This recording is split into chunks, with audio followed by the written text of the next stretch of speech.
Jack Trice Stadium on the campus of Iowa State University, where tonight the undefeated Cyclones will face their stiffest challenge of this young season. The mighty Texas Longhorns roll into town, also sporting an unblemished record, and this year UT has gone back to playing its traditional smash mouth style. Texas, Iowa State, and a battle of two undefeated teams next on FX.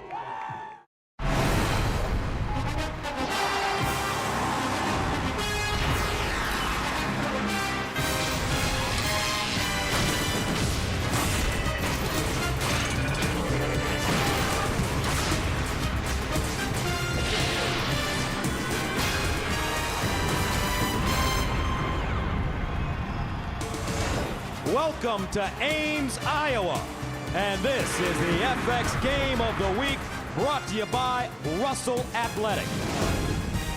It's the 3-0 Texas Longhorns facing the 3-0 Iowa State Cyclones as conference play begins for these two teams tonight in the Big 12. Hi everybody, I'm Gus Johnson. Welcome to Ames, where this one has a big time feel. The Iowa State Cyclones are coming off back-to-back come from behind wins. They beat Texas last year in Austin and are more than confident that they'll beat them again tonight. As for this Texas squad, the next three games could define their season. Tonight, Iowa State. Next week, Oklahoma. The following week, Oklahoma State. But brick by brick, this young team up for the challenge, and it begins tonight with a hungry group of Iowa State Cyclones. I'm pleased to be joined by my partner, Charles Davis, CD. The quarterback position, huge for both teams in this game. You talked about defining. Texas defining themselves with youngsters at quarterback. A sophomore, Case McCoy. A freshman, David Ash. Case McCoy's the thrower, David Ash is the runner. But don't be fooled. They can do both, and Texas will unveil that when they feel ready. But the key number for them tonight is 25. They want to throw the ball 25 times or less. If it's less than that, that means they're running the football effectively. For Iowa State, they have a junior college transfer named Steele Jantz, who has galvanized this team and galvanized this state. You talk about come from behind wins, he's led them. His number tonight, 0. He's thrown 5 interceptions in the first quarter in the first 3 games. That can't happen tonight. All right, this should be a very physical football game, and that brings us to our Sprint Superstar Spotlight. A couple of guys that'll bring you down. Texas wants to get after Steele Jantz. They need Alex Okafor, their defensive end, to get started. 0 sacks on the season. They need him to break out tonight. For Iowa State, their linebacker, Jake Knott, is no longer just a good little story about the small guy who could. This guy's one of the best linebackers in the country. So coming up from Ames, the talent-rich Texas Longhorns face the blue-collar Iowa State Cyclones. It's about to go down on FX. Kevin Frazier, Marcus Allen, next.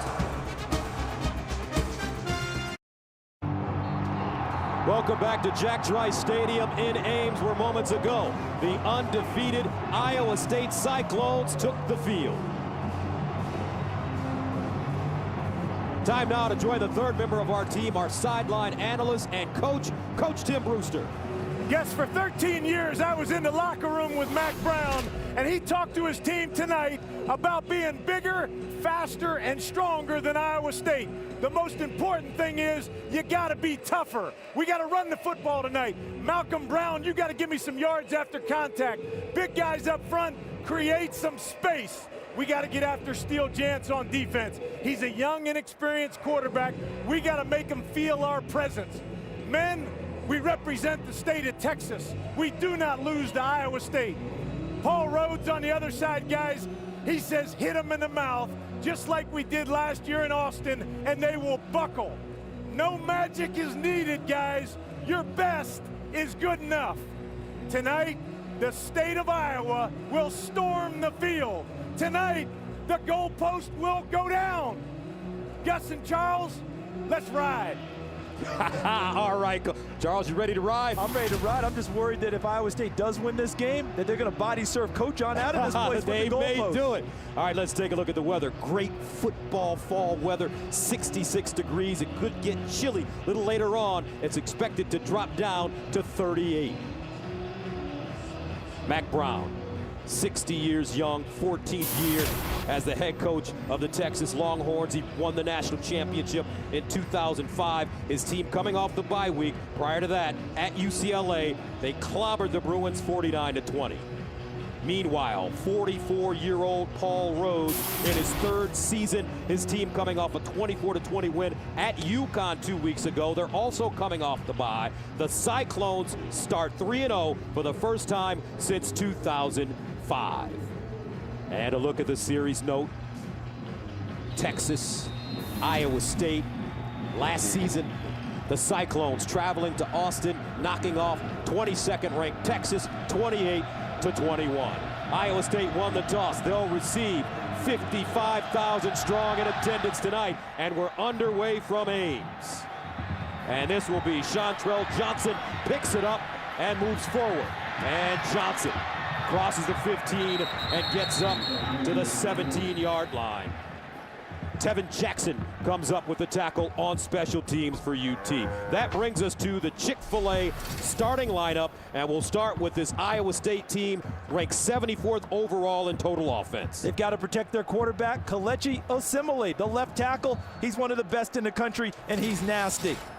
And if you want a dynamic playmaker, put the ball in the hands of Josh Lenz. He's terrific with the ball, can run, catch, and throw. Steele Jans, what a story, the junior from Agoura Hills, California. First down and 10 to the 18-yard line, and the handoff. Chantrell Johnson going nowhere. Terrific looking tackle by Emmanuel Acho. Now defensively, a look at Texas. Texas up front, very tough. They've got to go after the quarterback, Keyston Randall, preseason All Big 12. Second down. Jans rolling out of the pocket, throws to the far side, incomplete, right through the hands of Darius Reynolds. Now let's take a look at the Texas linebackers. And the linebackers are terrific. You just got introduced to Emmanuel Acho. Terrific in the classroom, even better on the football field. 3 games worth of double-digit tackles. And back deep, the 2 safeties, Kenny Vaccaro, Blake Gideon. They're active, and they will hit you. Third down, 14 from the 14-yard line. For Steele Jans, who will operate out of the shotgun.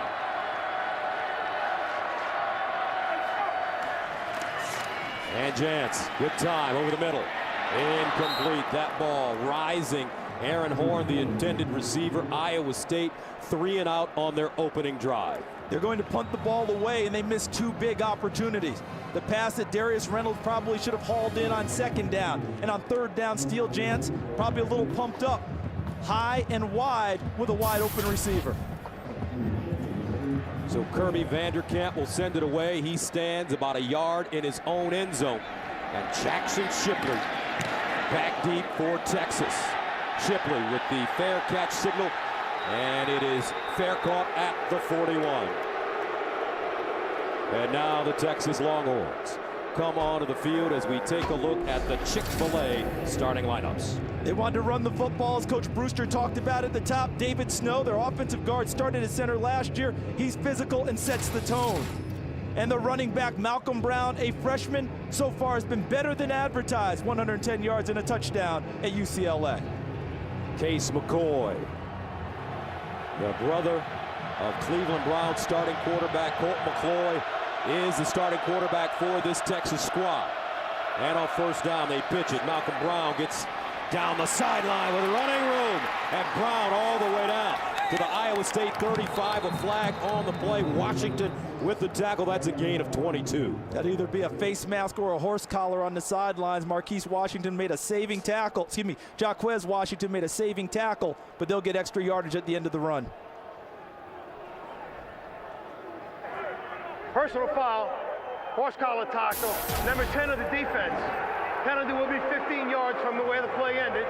First down. Rick Lumiere, your referee today. Watch Brown. He's going to come this way with the action starting that way. So watch. McCoy with the fake and then kicks it back, and look out front. 78, David Snow, we just got done talking about him, helps clear the way for Malcolm Brown. Jaquez Washington makes a touchdown saving tackle, but a horse collar penalty gives Texas additional yardage. Malcolm Brown, 22 carries, 110 yards, a touchdown against UCLA in their last game. Out of the diamond formation, here's a handoff. It's Monroe. getting around the corner with all sorts of running room, and he's tackled at the 12-yard line. Klein, the middle linebacker, making the stop along with Benton. And a theme for the night is going to be when Iowa State has an opportunity to make plays, they must make them. On that run, they had a chance. They get DJ Monroe down in the backfield, missed the tackle. Monroe got to the corner and picked up yardage for Texas. Second and short. If they want to throw it, this is a good down to do it. From the 12, they'll pitch it, and it's Malcolm Brown trying to get around the corner. Nothing doing. Gang tackled. Leading the way, A.J. Klein. Also Patrick Neal in on the play for the Cyclones. That's more like it for Wally Burnham's defense. Really nice job setting the corner so they can't get wide. Watch the Iowa State defenders get here. No place to go on the toss sweep for Malcolm Brown. They get upfield and change the line of scrimmage to behind where the ball was snapped. Brings up third down at 4 at the 14. Opening drive for Texas. McCoy starts in the shotgun. And McCoy sprinting out of the pocket. Wants to run it. Does. And he slides down at the 10-yard line. Needed to get to the 10 for first down. Jake Latimer, first man to him. And let's see. I think Texas is going to go for it here. You know, Coach Brewster talked about them being bigger, stronger, more physical. I think Mac Brown wants to set a tone right now. We're not backing off from Iowa State as we did a little bit last year. They want to set the tone that they're bigger and tougher this season. Fourth down and 1 at the 11. Texas this year on fourth down conversions. They hand it off straight ahead. I don't know. I don't think Cody Johnson is going to get there. And Iowa State holds on fourth down and 1. Gus, I like the gamble. Big credit to Iowa State's defense for setting the tone themselves. Texas wanted to, Iowa State did.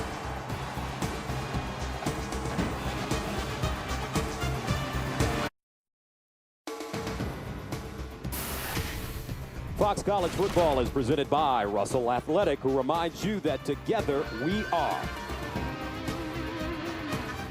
No score from Ames, Texas and Iowa State as the Longhorns turn it over on downs. Mac Brown watching. First down and 10 now for Steele Jantz.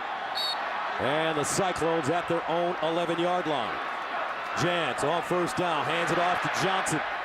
And Johnson crosses the 11, picks up a couple on the play. Quandre Diggs, first man to him. So Steele Jantz. How about this young man? What a story he's turning out to be, especially in the fourth quarter. Yeah, you see the first quarter, 5 interceptions, no touchdowns. When the rest of the game, 6 touchdowns, 1 interception. The magic gets revealed as the game goes on. 2 weeks ago against UConn, 18 of 29, 200 yards, a touchdown, 3 picks. But he was 6 for 6 in the fourth quarter to lead them to victory. 2nd and 7. Jantz, he can move on the run. Got a receiver. Nicely done. And that's Darius Darks, the senior from Austin, Texas. And Jantz, one thing he's known for is to be able to break, contain, get out of the pocket, and make things happen. And he had great vision because the free runner came from the backside. Saw him, moved, and completed the pass. Third down and 1 at the 20. Here's the handoff, first down, James White and more. White pulled down from behind at the 32-yard line by Quandre Diggs, but Iowa State keeps the chains moving. A gain of 12, first down Cyclones. And did you hear the crowd react? They wanted a horse collar tackle too. By the way, James White went down, but the official was right on the spot and determined there was none. First down and 10 at the 12-yard, at the 31-yard line. After the 12-yard gain. And the handoff, fumble, and Texas has it. Alex Okafor jumping on the football, and we have our first turnover of the game. A confusion at the mesh point right there. Do you hand it or do you pull it out? James White thinks he's supposed to take it. I think Steele Jantz wanted to pull it out and run the zone option and go back to the backside. A little confusion between the two. Okafor, the recipient, as is Texas. Iowa State is 3-0 despite -5 in turnover margin. They now turn it over for the 6th time. First down and 10 at the 29. Out of the offset eye, Malcolm Brown, the deep back. And they give it to him, and nothing doing. Great pursuit by the Iowa State defense. Jake Latimer, defensive tackle, senior from Fort Scott, Kansas, making the play. Texas is bigger. Texas is stronger. Iowa State will try to use quickness, and they want to penetrate and get upfield with their defensive linemen to try and make plays in the backfield. If they just go man on man and turn into a pushing match, they lose. But if they can get into the gaps and get upfield, as Latimer did on that play, Iowa State thinks they'll win more than their share of battles. All right, David Ash, for the first time, checks in at quarterback. Fozzie Whitaker as well. Ash wants to throw, goes up top with the receiver, caught out of bounds. And how about this kid, DJ Grant? What a wonderful talent, junior from Austin, and he has a nose for getting open. He's the guy who missed 2 full seasons because of a knee injury, broke out against UCLA with 3 touchdown grabs. Was the national tight end of the week. Terrific. And how about Texas breaking tendency, Gus? David Ash is supposed to be the running quarterback. He comes into the game and throws a nice strike to Grant. DJ Grant, 6 catches, 77 yards against UCLA, and 3 touchdowns. First down and 10 to the 15. Running out, Shipley trying to turn the corner. And Iowa State closing on him quickly. Duran Benton pushing him out of bounds. Texas goes to the wild Foz. That's Fozzie Whitaker, their running back, going into the Wildcat, hands it off to Shipley. Now watch the speed of Shipley getting to the corner. You see Klein, 47, he had the angle, he had the play. That should have been a lost yardage play. Shipley ends up outrunning him to the corner and saves that lost yardage. Shipley, the brother of all-time Texas receiving leader, Jordan Shipley. Second down and 10 at the 15. And they hand it off. Monroe. And he'll dive forward. Get to the 12-yard line. A.J. Klein, the linebacker, with another stop. A gain of 3. That brings up third down and 7 at the Iowa State 12. And Case McCoy comes back into the game to play quarterback for Texas.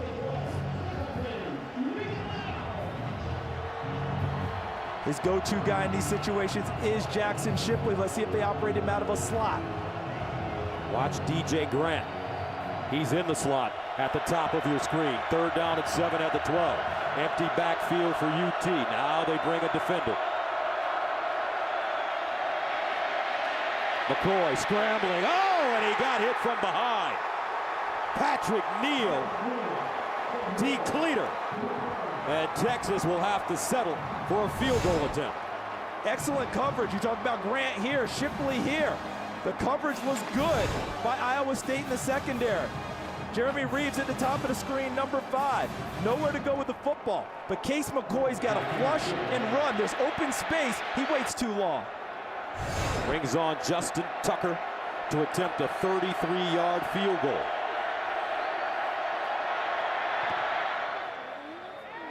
And it's good. Texas strikes first here at Iowa State. 7:30 to play, first quarter. McCoy. Physical football game so far.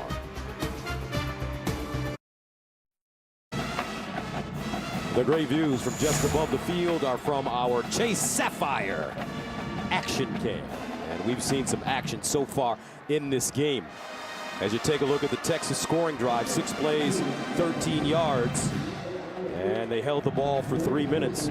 Longhorns ready to send it away. Gus, I know Texas is up 3-0, but if you're Iowa State, you have to feel pretty good. Texas had 2 terrific opportunities to put more points on the board, a 4th down stop, and then after the turnover by Iowa State, they forced him to kick a field goal. That's got to feel good to the Iowa State team right now. So Justin Tucker will send it away. Josh Lenz, Chandrell Johnson back deep. Lenz from the 6. Lenz. And he'll get close to the 30-yard line. Texas is signaling that Iowa State put the ball on the ground. And they certainly have again. Cyclones fumbling the football. Texas will have it. First down. At the 29. Lenz at the end of the play. He's running Nice hit from the opposite side, but look at Texas continuing to fight and dig, and that's where the ball gets clawed out. Appeared to me that number 28, Quandre Diggs, the defensive back on the tackle, helped pull it out at the end. I also saw a 25 in there for Texas, Josh Turner. Iowa State turning it over for the second time. Texas first down at the Cyclone 29. Malcolm Brown, the single setback. Texas has run the ball consistently on first down. Let's see if they want a little play action here. Johnson motions into the backfield as the up back. Here's Brown. And Brown taken down quickly by Patrick Neal. Let's check in with Kevin Frazier for a game break. Gus, South Carolina looking for their first win over Auburn since 1933. Barrett Trotter, the nice little toss there. Houdini Chizik and the Auburn Tigers do it again. They escape Columbia, South Carolina, 16-13 your final score. All right, Kevin, thank you very much. Second down and 8 at the 27 for UT. Shipley in motion. McCoy underneath. Shipley with the grab. And he'll get to the 23-yard line as Leonard Johnson tackles him from behind. How about the Shipley family? Some fast young men. And they think that Jackson is faster than Jordan. Jordan had a few injuries while he was at Texas, may have lost a step. He's still plenty fast enough and quick. But Jackson Shipley, a little more polished early in his career, has started from day one as a true freshman at Texas. David Ash comes back into the game at QB for Texas. Third down, 3 at the 22. He can run a little bit. Ash with time, shovel pass. Picked up, and first down. Looks like Fozzie Whitaker put his head down, got to the mark, and UT gained 6 yards on the play, first down. And another opportunity for Iowa State to make a play in the backfield. On the shovel pass, they had him occupied right there at the line of scrimmage. He was able to break the tackles and get upfield for the first down. Third time in the red zone here in the first quarter for Texas. First down at the 16. Now they shift into a wildcat. Fozzie Whitaker takes a snap, decides to run it. Whitaker, first down and some, touchdown Texas.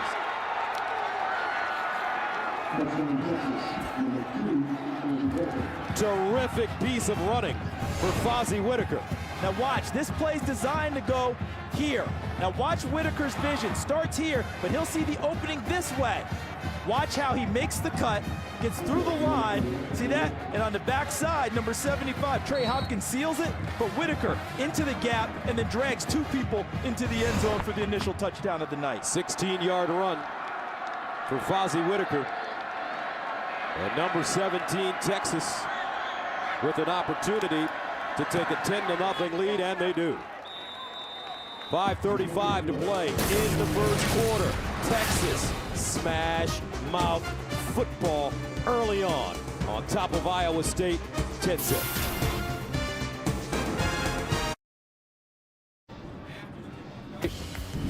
This week, FX owns a 10 o'clock hour Tuesday ride along with an all-new Sons of Anarchy. Wednesday, see the much-anticipated premiere of American Horror Story. And Thursday, it's time to crank up the comedy with an all-new It's Always Sunny in Philadelphia, followed by the season premiere of The League. This week, right here on FX. Great stuff on FX. American Horror Story. Perfect month to debut it. Month of October as we head towards Halloween. Josh Lenz fumbled the last time he had the football. As you take a look at the scoring drive, Texas playing with the short field to take a 10-0 lead, capitalizing off of turnovers. Lenz and Johnson back deep. Lenz will get another crack at it from the 6. They fake the reverse. Lenz with an opening, and he gets all the way up to the 35. Terrific special teams run as Josh Turner comes up with the tackle on special teams for Texas, a 29-yard return. So let's go to Coach Brewster. Coach Brew, what are you seeing down there? Gus, you can see Texas is being extremely opportunistic on defense, on special teams, creating turnovers. Iowa State cannot turn this ball over and expect to win this game, guys. First down and 10 at the 35. Jantz will line up in the shotgun on first down. Johnson right behind him as a pistol back. Here's the option. Quick toss. Johnson with a lane. Cuts it inside. Johnson still on his feet and goes down. At the 44. That's a gain of 9.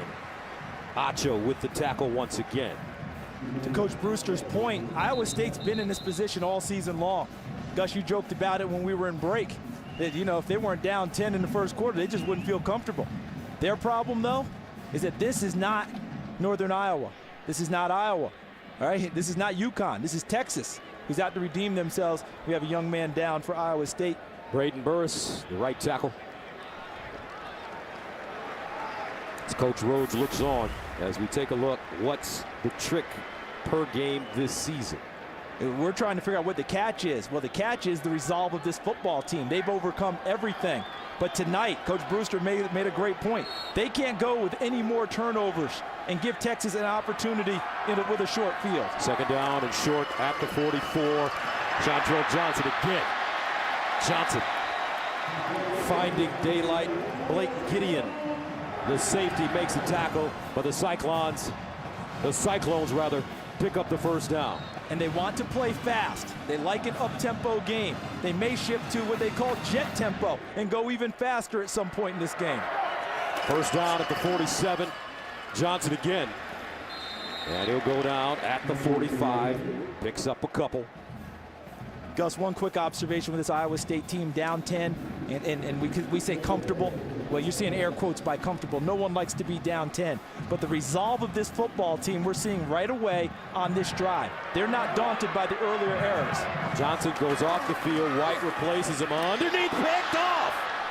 Gideon down the sideline. Gideon. And another turnover for Iowa State. 3 turnovers in the first quarter, and Texas in business once again. The safeties of Texas are terrific. There's Blake Gideon back in coverage. Watch how he just reads the eyes of Steele Jantz, comes inside and moves to where the football goes. Not fooled by any receivers' other routes, just read the eyes of the quarterback, moved, reacted, terrific catch, and takes it the other way for another opportunity for Texas. Gideon, son of a coach, great mind in the secondary. First down and 10 at the 17. Second man through is Brown, and Brown tripped up and taken down by Jake Knott. And that might have been a saving tackle, Gus. That tackle by Knott, because Brown had vision and was making his cut into the secondary. We always talk about the levels. First level at the defensive line, second at the linebackers, third into the secondary. He was at the third level before Knott made the tackle. David Ash returns a QB for Texas. Second down and 6 at the 13. Now they go to the Wildcat, Fozzie Whitaker, who scored the last time he touched it. Whitaker wants to throw it.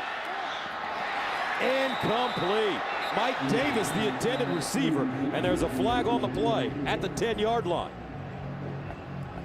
And how often do you see the Wildcat back throw the football, whether it be in professional football or college? Ineligible receiver downfield, number 1 of the offense. The penalty would be 5 yards from the previous spot. Replay second down. That means he lined up incorrectly because he ended up covering up an eligible receiver. See, he needs to be off the line of scrimmage in order for that to be an eligible play. He's on the line of scrimmage, gets covered up, probably by David Ash, number 14, the quarterback. One of them needed to be off. And then Whitaker trying to show off his pitching arm and almost connects. Second down and 11 at the 18. Malcolm Brown returns to the backfield for Texas. Case McCoy back in the game. Play action. McCoy sideline caught. And Mike Davis, no, they say incomplete. Davis unable to hold on to the football. And that brings up third down and 11. See, and that's a good throw because you're working against a defensive back who's active and aggressive in Leonard Johnson. Let your receiver try and body him away, throw it low and away so only your receiver has a chance to catch it. On that play, Mike Davis unable to haul it in. Texas 1 for 3 on third down conversions. The previous play is under further review.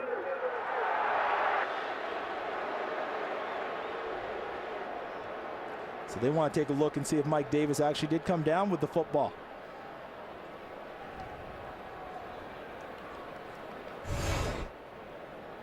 Take a look at the end. Davis with the body, Johnson over the top. Has it tucked in, but I see the ball underneath him on the ground. That should be an incompletion. I don't think that's going to be very difficult for Tom Robinson, our replay official. Ball through his body. See it, this is on the ground, and then Davis is over the top of it with his body. No question about it. This should be pretty quick. Davis, a very capable After further receiver. review, the ruling is confirmed as an incomplete pass. Third down. So Mike Davis, very capable receiver against UCLA. He had 3 catches for 77 yards. Coach Brown having a chance to talk to him on our conference call this week. What a relaxed, positive head coach of a superpower. They've been beat down enough in the offseason. He wants to build them back up. Huge third down, Gus. Third down and 11 from the 18. They need to go to the 7 for first down. McCoy in trouble. And incomplete. McCoy with a lot of pressure on him. DJ Grant, the intended receiver, but the Cyclones blitzing on third down and long. And the pressure made Case McCoy get rid of the ball a count early. DJ Grant didn't even have his head around. He had to get rid of it because A.J. Klein, number 47, was in his face and putting the hit on. So when he got rid of it, he did it with anticipation, hoping Grant would pick up the flight of the football. They were unable to connect. So Justin Tucker already good from 33. This one from 35. And it's good. And so far, Texas taking advantage of mistakes and playing a flawless first quarter. But they still feel like they left points out there. If you're Iowa State right now, another turnover deep in your territory, you forced another field goal. Now you're saying, offense, you've got to help us out. Defense is fighting and giving you an opportunity. The offense of Iowa State needs a big drive, and they've got to help out their defense and get them a little bit of rest.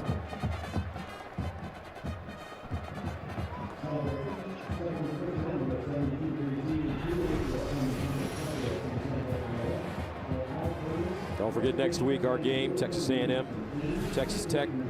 Last couple of weeks, A&M struggling, and we will see them in Lubbock. They blew big leads in both games. 20-3 against Oklahoma State. Started the second half here up 35-17 against Arkansas in Dallas in Cowboy Stadium. Lost both games. They've got to find a way to get off the mat next week. Texas Tech and Tommy Tuberville come in undefeated.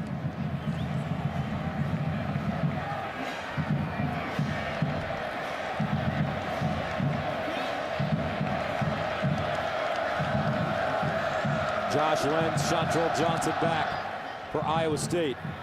This time it will be Johnson inside his own 5. And Johnson trying to get outside and no. To the 30, cuts it back inside, goes forward. Late flag coming on the play. Chantrell Johnson with a 33-yard return. I think one of the biggest Achilles heels of Texas, the Achilles heel they've shown early, has been kickoff coverage. UCLA gashed them in that area too.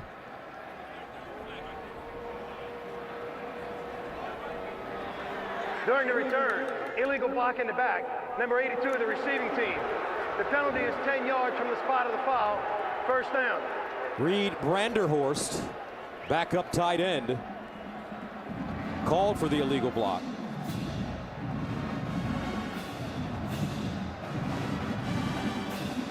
So now Paul Rhodes has got to figure out a way to keep his team positive. Mistake after mistake. 6 turnovers in the first half, in the first quarter in the last 2 weeks for Iowa State. Our 1st and 10 line is brought to you by Russell Athletic. Jans throwing on the run. Sideline. Nice catch. Jarvis West gets down the sideline and picks up a first down. West, a freshman from St. Petersburg, Florida. Iowa State having no problems moving the ball through the air and on the ground, but they continue to shoot themselves in the foot with 3 turnovers in the first quarter. First down at the 36. Jans running. Nice move, and he dives and crosses the 45 up to the 46, close to a first down. Stage right early game jitters. I don't know what you call it. But Iowa State, although they've turned it over a bunch in the last couple of games, they've always managed to come back and win. First down. Jantz rolling, stops. Looking for a block, gets it. And he'll be lucky to get back to the line of scrimmage. Alex Okafor, who we talked about during our pregame introductions, makes the tackle. And they need him and wearing number 80 and number 44, Jackson Jeffcoat, to provide great pressure and not let Steele Jantz break contain outside the pocket and get to the corner. On that play, Okafor stayed home. He came back to him, and he put him down. Second down and 11 at the 45. Jantz over the middle, and it's caught by his big tight end, Kurt Hammerschmidt, with his third catch of the season. And that will bring up third down and short. Okafor and Keenan Robinson combining on the tackle. Cyclones need a yard. Is this 4-down territory, Charles? I think it depends on this call here, Gus, about what they gain in terms of yardage. If they get a negative play, no. But if they get a positive and they have to go for it, it's a possibility. Jeff Woody comes into the game. He's a deep man. Jantz, play action, firing up top. Incomplete, but a flag on the play. And it came from the secondary, so if you're Iowa State, you're hopeful that there's a hold or something in the secondary by Texas, which would give them a first down. Now that's what you're going to get.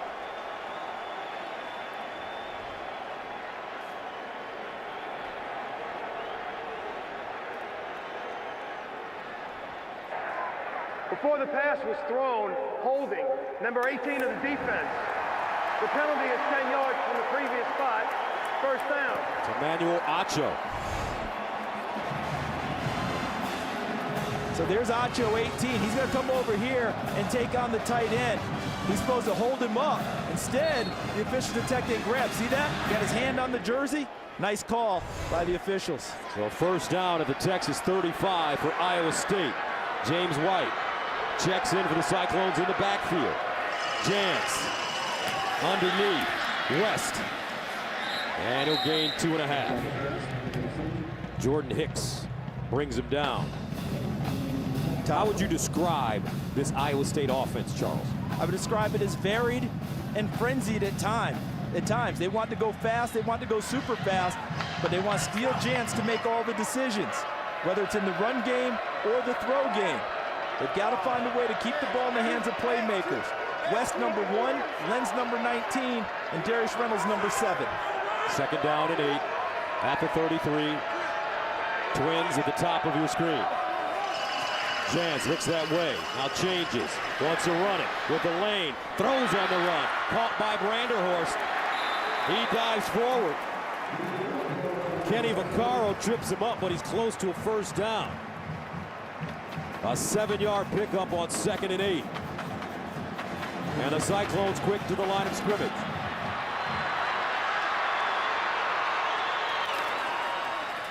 Jantz wants to run it. Cuts inside and picks up the first down as Alex Okafor stops him. And that may take us to the end of the first quarter. First down, so they'll reset the chains, clock stopped, and then the clock will start again when the chains are set. But a nice move by Steele Jantz, understanding where the first down marker was. One move and then was definite about getting upfield to pick it up. So despite turning it over 3 times in the first quarter, Iowa State down only 13-0, getting close to the red zone. Will return to Ames right after this.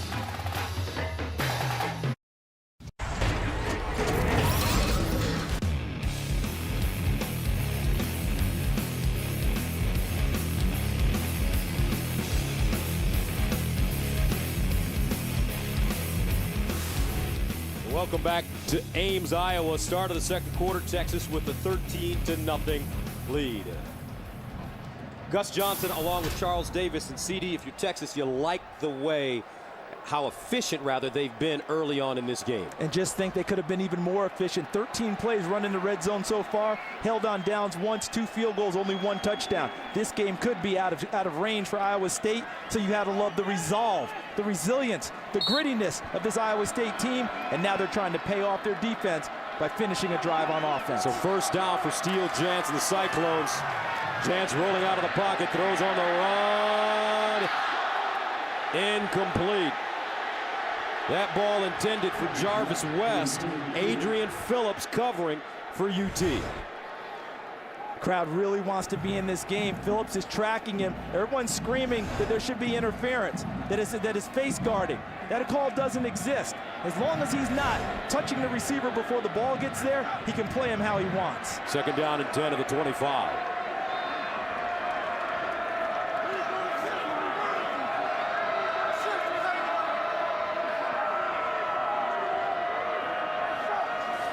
Here's the option. Johnson. And Johnson gets close to a first down. Kenny Vaccaro tackles him. He's about 2 yards short. Brings up third down 2 at the Texas 17. I like the job that Steele Jantz did reading defense, saw pressure, man coverage, went to the option, and put them in a position of third and manageable on third down. Trips at the bottom.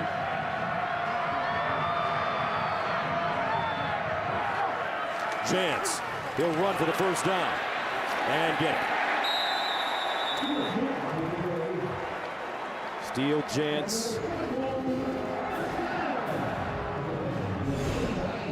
Gus, this is just old-fashioned single-wing football. Everyone lead to the right. Look at Hayworth Hicks, number 75, pulling out of the line to get the quarterback, who had been a tailback in the old days, to the corner. Jantz out of City College of San Francisco, starting at quarterback for this squad. They found the diamond, and they are really riding this kid as Johnson picks up positive yardage and gains 8. Jackson Jeffcoat with the tackle.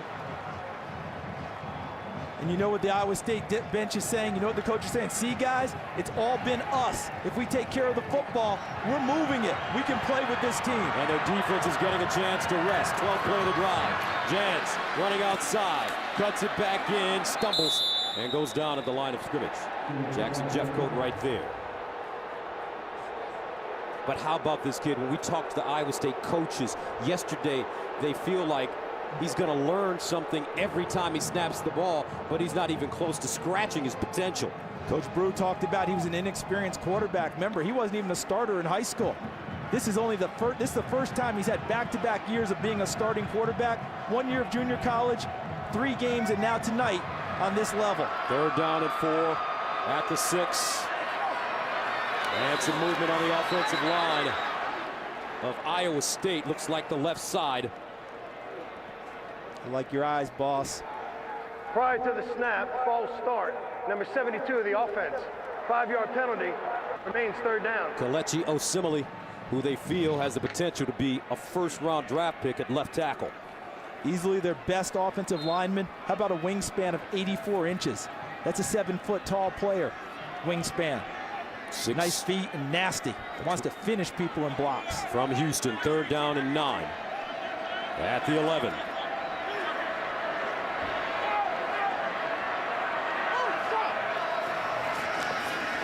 In the end zone. Incomplete. Intended for Darks. And Iowa State will have to settle for a field goal attempt. Not happy about not getting 6, obviously. But they'll take the 3-point attempt because of what you said, Gus, just a couple of plays ago. They've gotten their defense some rest. They've rewarded them for hanging in there and being warriors throughout the frenetic first quarter. So Zach Geyer in to attempt a 29-yard field goal. And he pushed it wide right. Wow. Cyclones come up empty. 12:20 to play, second quarter, 13-zip, UT.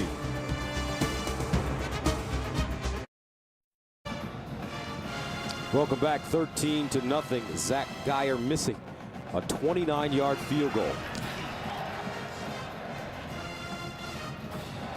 And it's enough to make your head coach want to pull his hair out. He's 44 and just went to 74 right there on that missed field goal. He's thinking, how long can my guys hang? But what he needs from his defense now, they have to create a turnover, help themselves out with field position. David Ash, a quarterback, they hand it off to Monroe. And Monroe tackled by Jake Knott. But he picks up 9 yards on the play. Gus, you, Coach, and I spent time with the Iowa State staff on Friday. Wally Burnham, their defensive coordinator, they talk about every drill they compete. Every drill, they try and strip the ball out, create turnovers. Now's the time that has to happen. You see Wally on the sidelines, had his 70th birthday on Friday. This isn't the way he wants to celebrate. Somehow, they've got to create a big play. 2nd down and 1.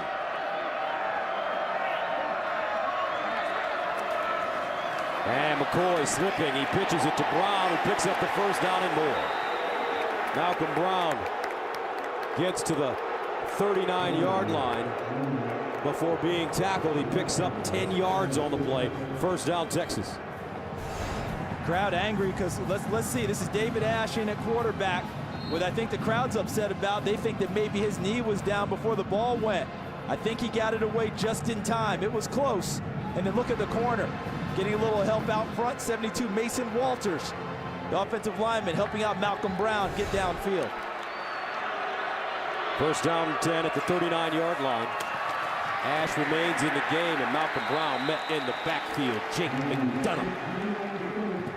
First man to him. And that's a loss of 2 on the play. Gus, what's happening on the early downs now is that Wally Burnham, the defense coordinator for Iowa State, and Coach Brewster noticed this early also. They're doing a lot of run blitzes, a lot of run stunts, trying to overload the defensive line of Texas and get into the backfield.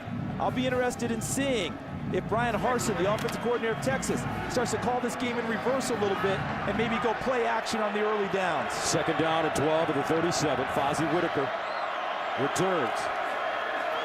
Ash dumps it off to Whitaker, incomplete. How dangerous, Coach Brewster, is it for Texas with the revolving quarterback situation? You know, Gus, I'm not a proponent of a 2-quarterback platoon system. I'd like to see a guy get in there, get a rhythm, get comfortable. They've got 2 guys they're playing with. 3rd down, 12. At the 37. David Ash in the shotgun. Ash firing over the middle. Incomplete. And Iowa State with a chance at that turnover they were looking for. They actually had 3 guys tracking the football to 1 guy for Texas, and there's a late flag that came in. And again from the secondary, which doesn't bode well for Iowa State.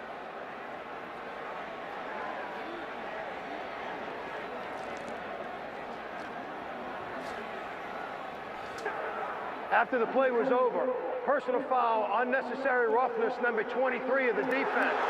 The penalty will be 15 yards, 1st down. And that's Leonard Johnson. Mistake after mistake after mistake by this Iowa State squad. 3 turnovers, a missed 29-yard field goal, and now a personal foul, which is ridiculous. Headbutting Jackson Shipley at the end of the play. That makes no sense whatsoever. He needs to be over there with his coach right now. They got to talk to that young man just for his team. 1st down for Texas. Ash steps into a deep throw, wide open. Touchdown, Texas. Mike Davis, 48 yards.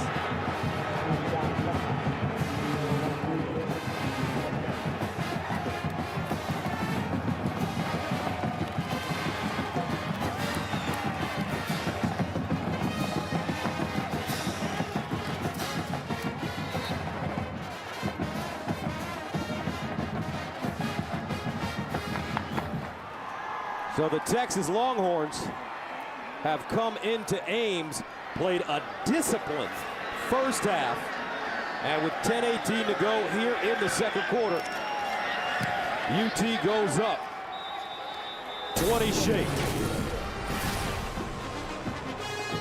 David Ash throws the home run. Mike Davis there to make Iowa State pay.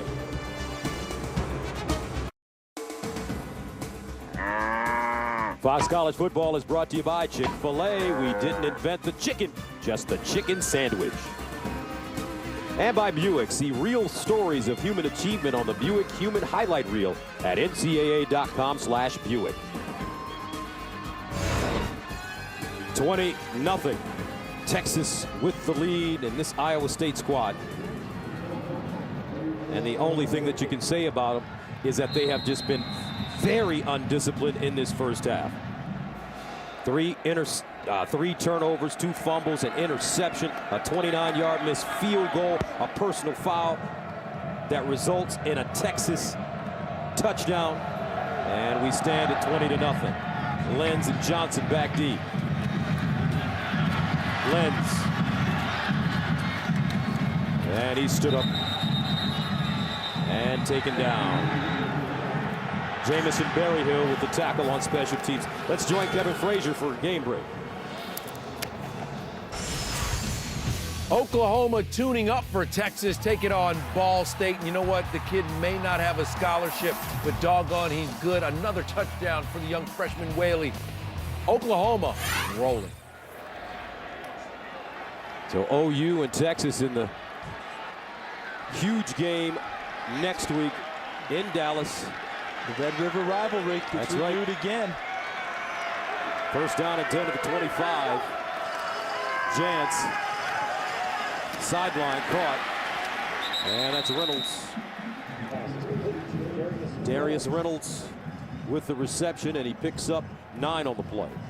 I'm interested now to see how Manny Diaz, the new defensive coordinator for Texas, wants to call a game now with a 20-0 lead. Will he be more aggressive, or will he lay back a little bit? Jantz rolling out of the pocket, dumps it off to his tight end. And this is Brander Horst with a 7-yard gain.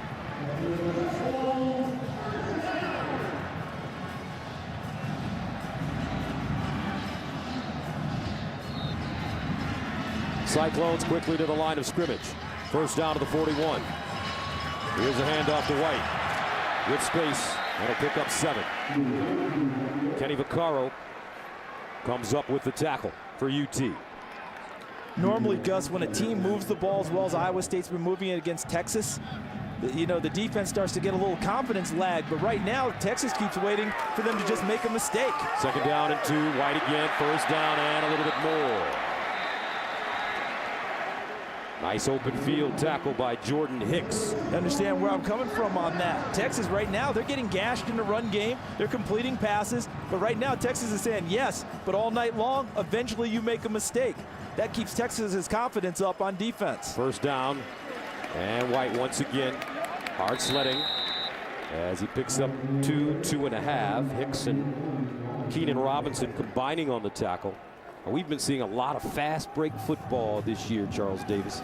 Iowa State, another example of a team that loves to get to the line of scrimmage and make it happen quickly. Everyone is a big proponent now of the up-tempo football, trying to keep the defenses off balance. Second down and 7. Jantz dumps it off once again. And that's to his tight end, Hammerschmidt. Iowa State cobbling together a very nice drive. But once they get close to the red zone, can they put points on the board is the big question. They've managed to hurt themselves. Third down and 4. Jantz. Incomplete. No flag on the play. Intended for Reynolds. Looked like there was some contact. Bindum covering defensively for Texas. All the way to the bottom of your screen. Bindum 23. I don't think that's enough to warrant a flag. No, that was clean. And on 4th down and 4 at the 36, Iowa State going for it. Got to get Jantz out of the pocket, I think, to try and make a play. Jantz over the middle, caught, incomplete. It would have been a first down, but Hammerschmidt couldn't hang on to the football, and the Cyclones turn it over on downs. Is that Adrian Phillips on the coverage? Yes, knocking it away, arriving at the moment of truth time. Catch the ball or not. and he backs it free. 8:27 to play in the second quarter. All Texas 20-zip. Coming up on the Geico Halftime Show, highlights from a pair of big SEC games, and Wisconsin and Nebraska do battle in the Big Ten. Marcus Allen joins me in moments. But right now, Gus and Charles, it's back to you. We'll see you at halftime. All right, thank you very much, Kevin. As Texas comes back on the field, first touchdown pass for David Ash, the freshman from Belton, Texas. He remains in the game. Malcolm Brown, the pistol back, standing right behind him. And here's Brown running left, cuts it back inside, and is wrestled down at the 40. All right, let's take a look at the Russell Athletic game summary. All game long, it's been mistakes by Iowa State. That was a kickoff return that Lenz fumbled. Blake Gideon with an interception put him in business again. The missed field goal by Zach Geyer. The headbutt at the end of a third down play that would have gotten them off the field. One play later, David Ash to Mike Davis. Texas up 20-0, and look at the issues. The miscues, 3 turnovers, 4 penalties, look at the yardage, and a missed, easily makeable field goal. Second down and 6 at the 40. Leonard Johnson will remain on the field. And a timeout call. Timeout in the first half for Texas. As Texas calls a timeout. And this series dates back to 1979. Texas leading the series 7-1. Iowa State winning for the first time last year. Let's bring in our coach, Tim Brewster. Gus, you know, as a former head football coach, you've talked about it. Charles has talked about it. The frustrations I feel about the Iowa State football team, right? They're not giving themselves a chance. They're on the grand stage tonight. They got a full house. This place is ready to erupt, and they've got so many self-inflicted wounds, turnovers. They're just not giving themselves a chance, guys. And Coach Brew, Leonard Johnson's back on the field, the corner who got the penalty. Is this a case where, as a coach, you tell him you better go make up for what you did? Well, I make them sit for a minute, Charles. I make them sit and think about it. Coach Rhodes opting to put him right back out there. Second down and 6 at the 40. Fozzie Whitaker in the game for Texas. They hand it off to Whitaker with a running lane and a first down as he spins. And gets inside Iowa State territory, a gain of 13. Jeremy Reeves with the ankle tackle. And look at what the big guys are doing now, the creases they created here, and gave Fozzie Whitaker an opportunity. Firing out, look at that on the pull. There's Mason Walters, number 72 again, getting out in front. 55, Dominic Espinoza, the center. And Fozzie Whitaker gets into the secondary. 7:25 to play in the second quarter, first down at the Iowa State 48.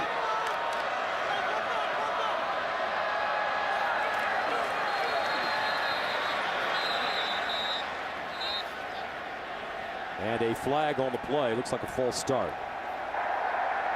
Prior to the snap, false start. Number 87 of the offense, 75 yards, remains first down. It's Dominique Jones, starting tight end. One of the rare mistakes made by Texas in this first half. Remember, they're still trying to grasp a new offense, Gus. Brian Harsin, the new offensive coordinator, is calling the plays, came from Boise State. So they've got plenty of elements of that. There's Brian right up there. He was the guy who called the game when Boise State beat Oklahoma with those big trick plays down the stretch. Third Texas penalty. First down on the long 15. Ash pulls it down, wants to run. And will not get to the line of scrimmage. Nice closing speed by Benton, Teron Benton, the senior from Arlington, Texas. A lot of Texas kids on this Iowa State squad. And how fun was it for them last year to go to Austin and win? And anytime they see Texas or any team from Texas, extra pride kicks in for the Iowa State kids. There's Benton, senior. Second down at 16 at the 46. David Ash has played most of the second quarter. Interesting decision by the Longhorns. Ash firing down the field again. Incomplete. Ball intended for Mike Davis. Terrific defense by Jeremy Reeves as he knocked that ball to the ground. And at the end of the play, Reeves actually gave up his best position, Gus. he ended up having to make a play on the football because Mike Davis gets back inside of him. See, he's supposed to have him to the outside, but Reeves hangs onto the upfield arm. Well played, and knocks it away. And Reeves, a junior from Allen, Texas. 3rd down and 16 at the 46. UT 1 of 5 on 3rd down conversions.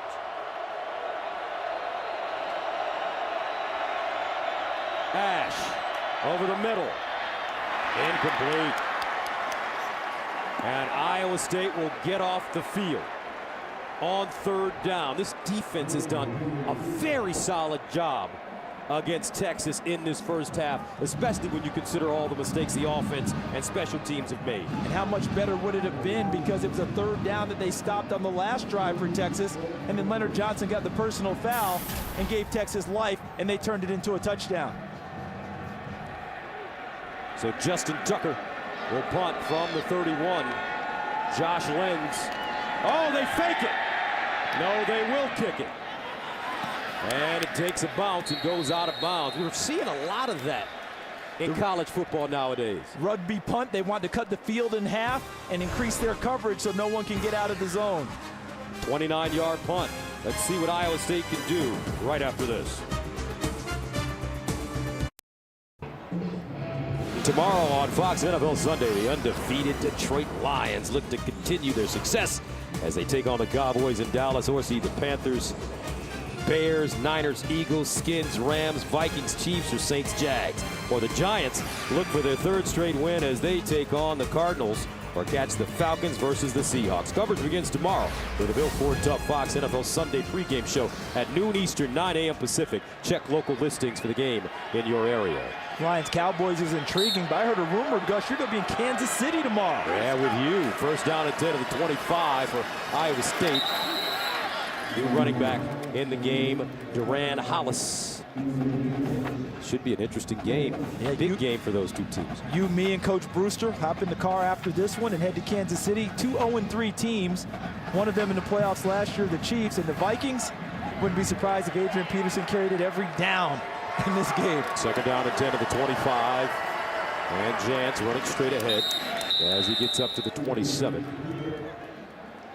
Dorsey with the tackle. Here's Kevin Frazier in L.A. Gus, Alabama and Florida, and this is just a simple old pitch and catch, Marcus Allen. One of the strengths of Alabama's defense is its secondary. They get beat on this play, though. Andre DeBose, the touchdown. Gus? All right, Kevin, 3rd down and 8 at the 27. Big game for both those teams. And John Brantley back in a system that works for him. Drop back, throw it. Throw it up early. 3rd down and long for Jantz. And Iowa State. Look at Texas checking out of what looked like a blitz. They checked and dropped 8. Jantz with running room. Throws across the field, incomplete. Intended receiver Aaron Horn, and the Cyclones will punt once again. How about that cat and mouse there, partner? You know, both sides checking. Texas looks like they're going to bring pressure at about 8 up on the line of scrimmage. Dropped out of it, rushed 3, dropped 8. Steele Jantz, still a little inexperienced trying to read coverages. I think he was a little confused on that play. Advantage Texas on that 3rd down. So Vanderkamp punting from the 12, and it's blocked. Picked up. Flag on the play. Running into the end zone for Texas. Looks like Hillis. They'll make that Turner. But let's see. Will this be running into the kicker? I think they blocked it, so I think that penalty gets wiped out. They got their hands on the football on the punt. It can't be that. There is no foul for running into a roughing the kicker. See, because they got their hands on the football, Gus. Watch as they come across at the block point. There's the drop. Vanderkamp, he punts it. There's the ball tipped. Nicely done. That looks like number 7, Michael Thompson, with the block. And then it's picked up and taken in by number 25, Josh Turner. A 34-yard return for a touchdown. Extra point up and good in Texas. blowing it up right now, 27-0 in the first half. Virginia Tech and Clemson are playing a big game tonight in Blacksburg, and we always hear about what, Gus? Beamer ball, and how great they are in special teams. Texas in recent years, I think that's their 53rd block kick in special teams in recent years, second only to Fresno State in the country in the time period they managed it. Texas gets after people in the special teams too. All right, this college football season, Fox Sports is proud to support the Dream Foundation, who are making dreams come true for adults facing life-threatening illness. There is no greater time to help those in need than when time is limited. Text DREAM to 41518 to donate $10 and turn dreams into lasting memories. It's a great foundation, and for everyone, just to break it down for you very easily, you've heard of Make-A-Wish for the youngsters who are going through that. This is for 18 and older, for adults going through the same thing, terminal illness. Give them one dream that they can grasp onto. Right now, it's been a dream-type game for UT. They have capitalized on every possible mistake that Iowa State has made. Turner returning the blocked punt, 34 yards for a touchdown. Texas has only gained 157 total yards. Iowa State 134 total yards, but the Longhorns lead at 27-0.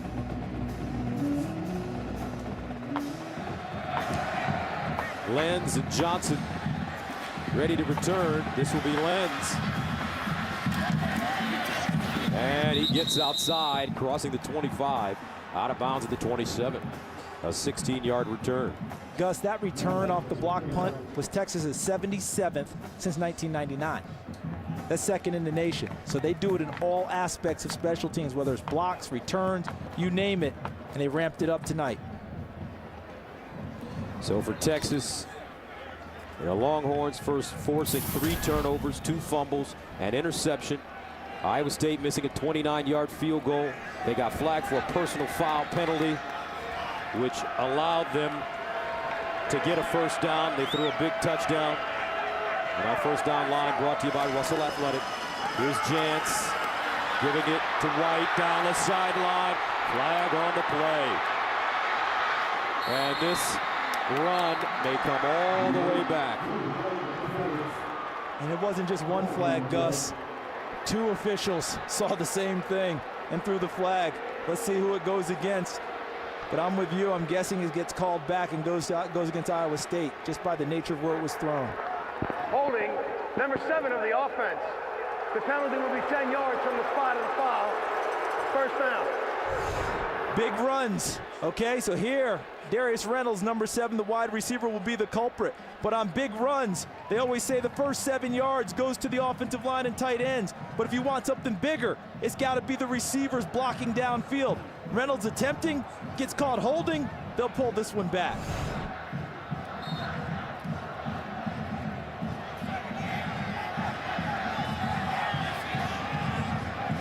So first down for Jantz. He throws, quick strike. And the ball caught by Aaron Horn. Horn gaining 3 on the play, brings up 2nd and 3. The hard part to me in this game for Iowa State is they're getting everything they can out of these plays, but they need more. They need explosives. Nothing explosive about this play except for the defense as Hollis runs it and Steve Edmono comes up with the tackle. That's a young man they're really high on. Steve Edmond, a freshman linebacker that they think will step in for Keenan Robinson next year in the middle and hold it down quite well, already increasing his playing time.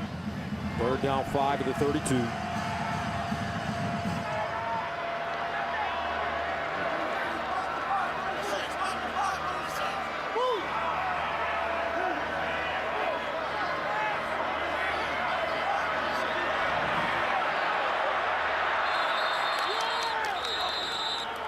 And a timeout called by Iowa State.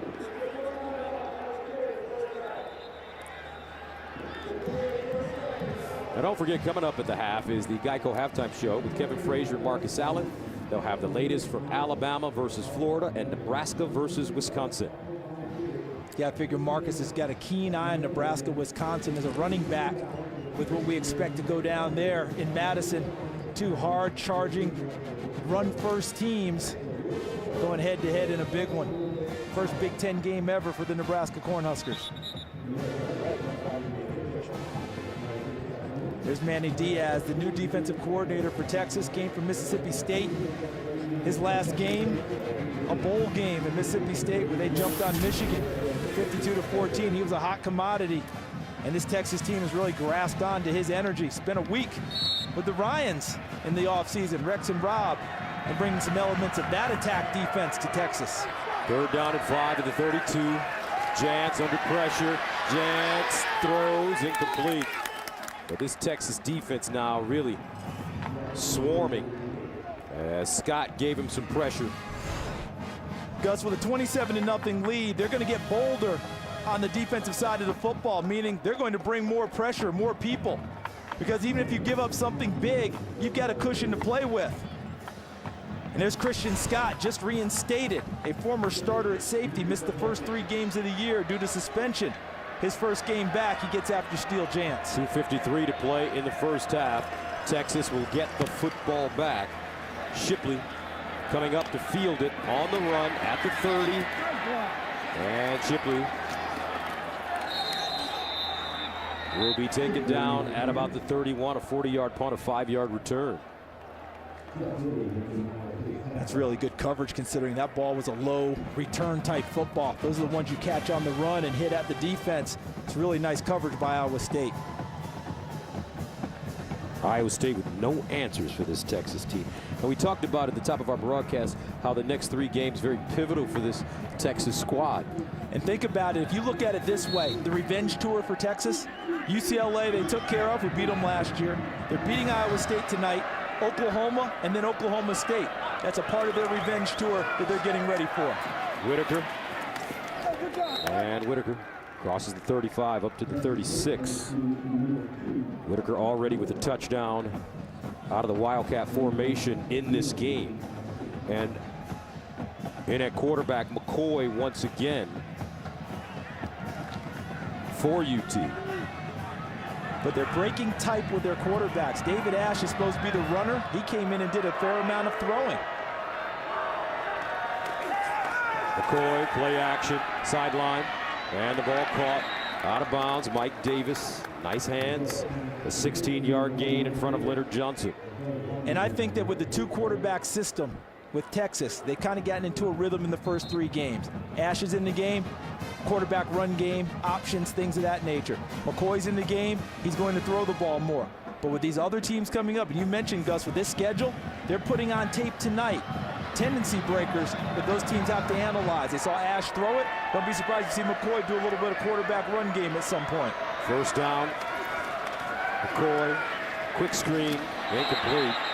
Ball intended for Goodwin, Marquise Goodwin, the junior. And that brings up 2nd down and 10. That's well defended by the defensive line of Iowa State. Jake McDonough, number 94. Came from down the line, saw the inside screen, and was right there at the time Marquise Goodwin caught the football. Now David Ash, who come back in for Texas. See, this is a throwdown, Gus, 2nd and long, but he's in the game. So no longer can you just treat him as a run threat. And they hand it off. Monroe.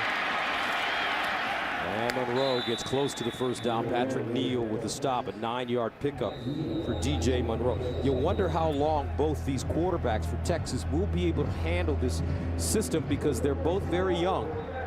Very young and competitive. And both young enough right now to be happy doing what they're doing, especially because the team's winning. But at a certain point, one of them will want to be the guy. How Mac Brown and his staff, Brian Harsin, manage that, I think as long as the team's winning, it won't be an issue at all, Gus. I think during that time, these kids are just happy to play.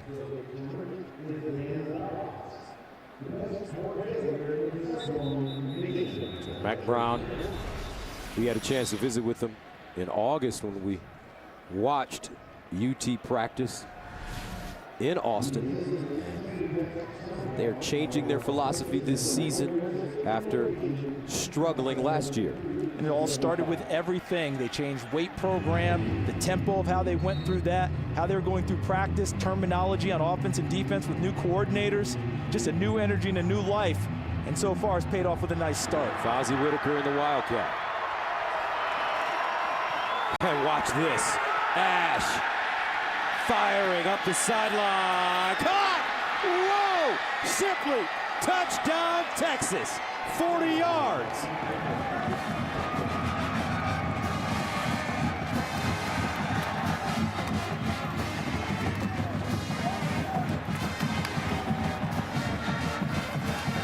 Does that remind you a little of Boise State?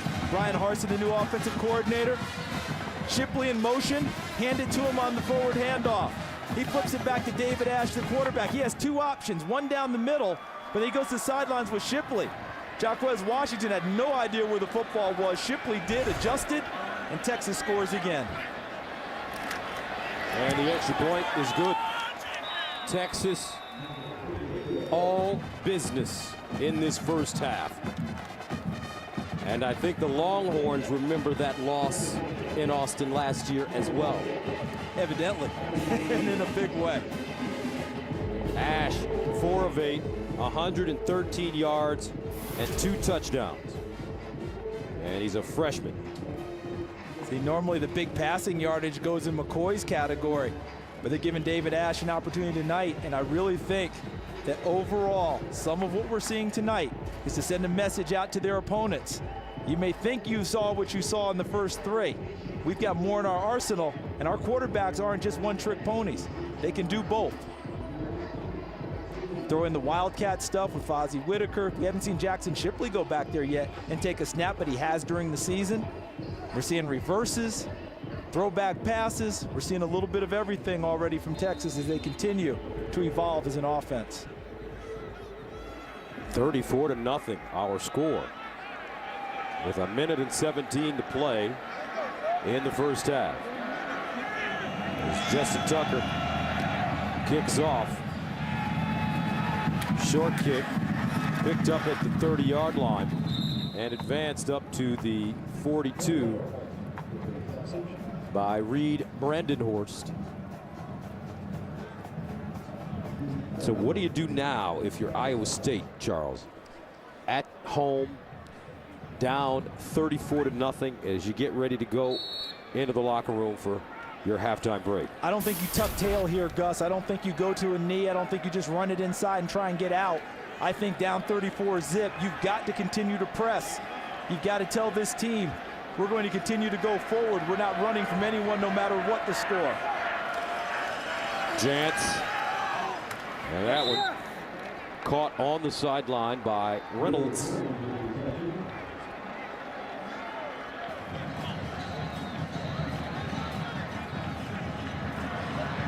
Nine-yard gain, 2nd and 1.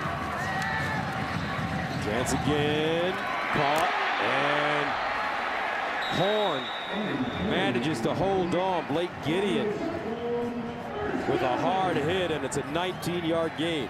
Steele Jantz's teammate from City College of San Francisco connected. Jantz stepping up in the pocket with a lane, gets outside, and will tiptoe out of bounds at the 20. And he's close to a first down.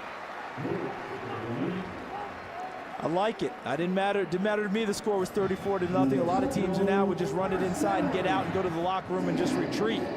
Iowa State now is playing not just for tonight, but for the rest of the season. Keep things going, keep running the offense. First down at 10 of the 19. Chance again, over the middle, and incomplete. Closest man to the football, Aaron Horn. And that brings up 2nd down and 10. First time Iowa State has been inside the red zone in this game.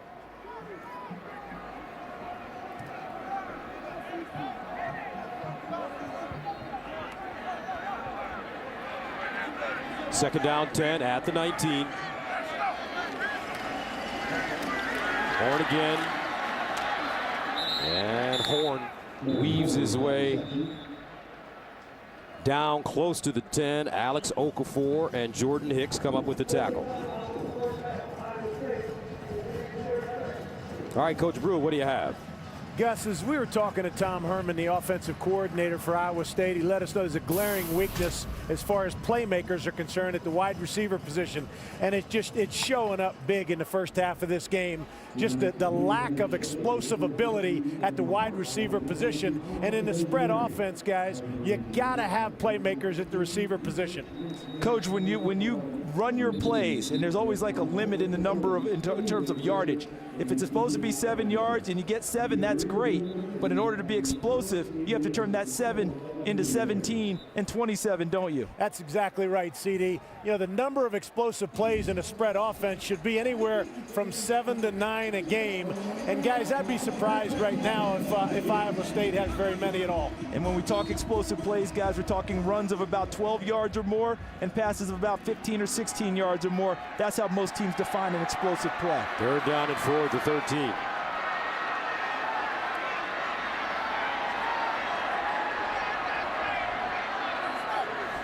Texas showing blitz. Here they come. Jans stepping up. Jans in trouble, and he's tackled. Gideon. Blake Gideon already with the interception in the first half, and he may be credited with a sack as well. And Gideon, coming from the secondary, shows his athleticism because Steele Jans is able to step up inside him first. But look at Gideon run him down. When Jans had to go parallel because he couldn't get upfield, see, he got the help there. Because number 92, Reggie Wilson, didn't allow Jans an opening to run upfield into the secondary, made him run parallel. That allowed Gideon to come back on the blitz and bring him to the ground.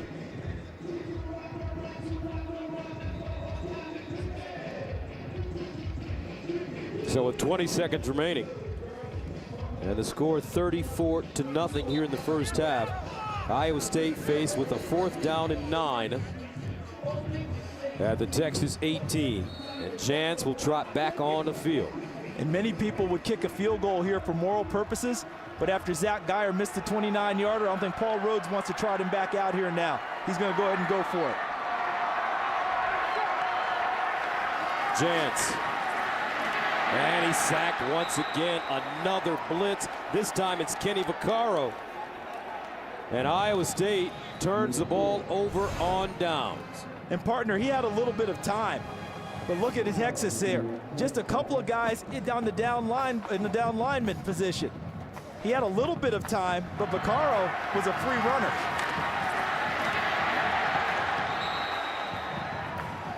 And that means the coverage was pretty decent downfield. He couldn't get rid of the football. Vaccaro unblocked, who is a heck of a football player. I talked with Dwayne Aquina, their secondary coach, before the game. He thinks Vaccaro has a chance to be one of those Jim Thorpe Award specialists that Texas has had so many times in the past. And this should take us to the end of the first half, and Texas, tremendous job by the Longhorns, capitalizing on turnovers and coming up with big plays on both sides of the ball. Texas 34, Iowa State nothing at the break. We'll send you to Kevin Frazier and Marcus Allen in LA for the Geico Halftime Show after these messages.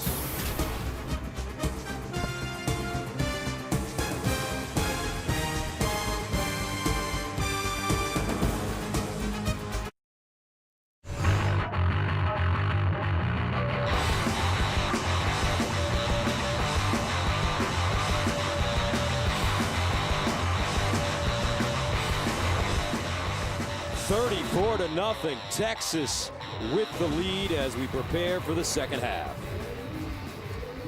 Welcome back, everybody. Gus Johnson along with Charles Davis, CD. Longhorns could do no wrong in that first half.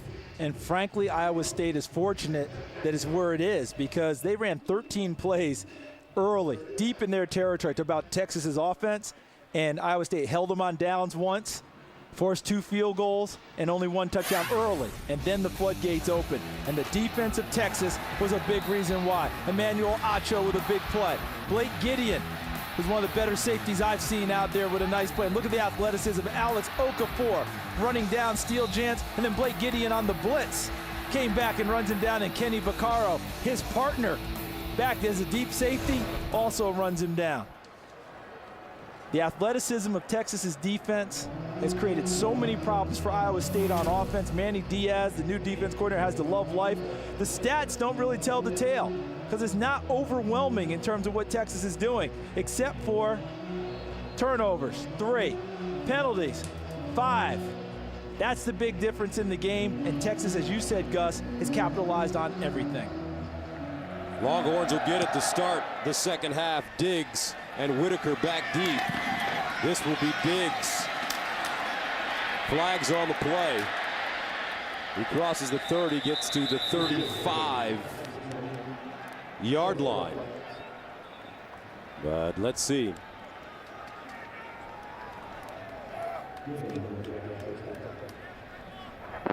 During the return, illegal block in the back.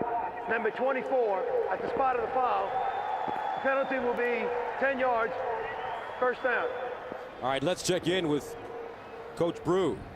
Gus, Iowa State was its own worst enemy.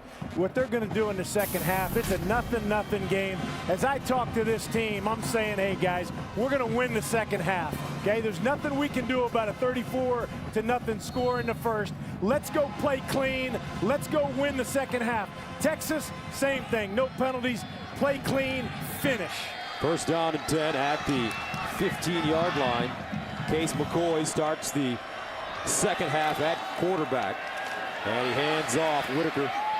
And Whitaker slicing and dicing. He picks up the first down. This kid has been terrific running the football. He's got some great vision and explosion.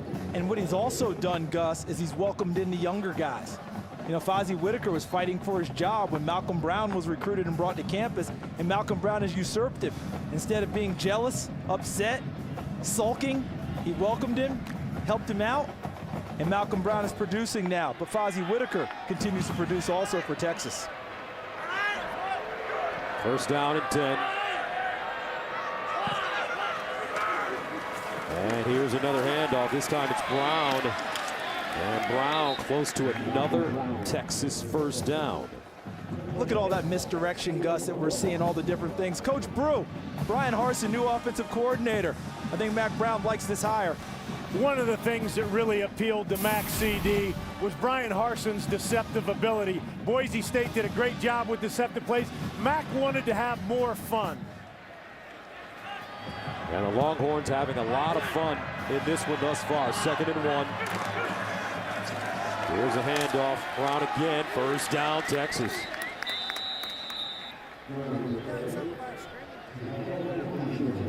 As Washington makes the tackle for Iowa State. And Malcolm Brown has led Texas in rushing all 3 games. At 86 yards in his debut against Rice. Most by a Texas running back in his first game since Jamal Charles ran for 135 on 14 carries in 05. Brown with 49 yards rushing on 10 carries so far. They give it to him again. That graphic that just flashed up about how the Big 12 plays. You made a note early in the first half, Gus, about how fast people are playing and up-tempo, and we're seeing it all over the country. Look at the Big 12 teams. 7 of 8 scored 34 or more points today. The only one that has not, we're watching them right now, and that's Iowa State struggling, of course. But Texas wanted to get back to that. Coach Brew talked about they wanted to have more fun, but Texas is used to scoring nearly 40 points a game. They didn't last year. They're working on getting that average back up. 2nd down and 6 at the 45. Fozzie Whitaker in the game, and Whitaker thrown down to the turf. A.J. Klein coming up with the tackle. Texas wanted to become more physical running the football. They wanted to get back to mashing. You said it as we started the show, Gus, about wanting to get back to playing more Texas football, running it. And right now we're seeing that in the early going this season, and especially here to start the second half. Texas last year 5-7 overall, 2-6 in the Big 12. They fell out of the polls after their loss to Iowa State, remained out of the polls the remainder of the season. 3rd down and short. They need 2. Ash, the seam route incomplete. Shipley, the intended receiver, that ball thrown behind him. That one's on David Ash, because that should be an easy completion here. The play fake held everyone. You see the linebackers were sucked up. He's behind the secondary. Taron Benton, number 22, he's behind him. That ball was just thrown low, and as you noted, behind him, forcing Texas to punt. So Tucker stands at the 35. And back deep, Josh Lenz. Lenz coming up to field it. And the fair catch made at the 18, a 32-yard punt. So coming up, Steele Jantz and this Iowa State offense trying to figure out what to do against the ball-hawking Longhorns.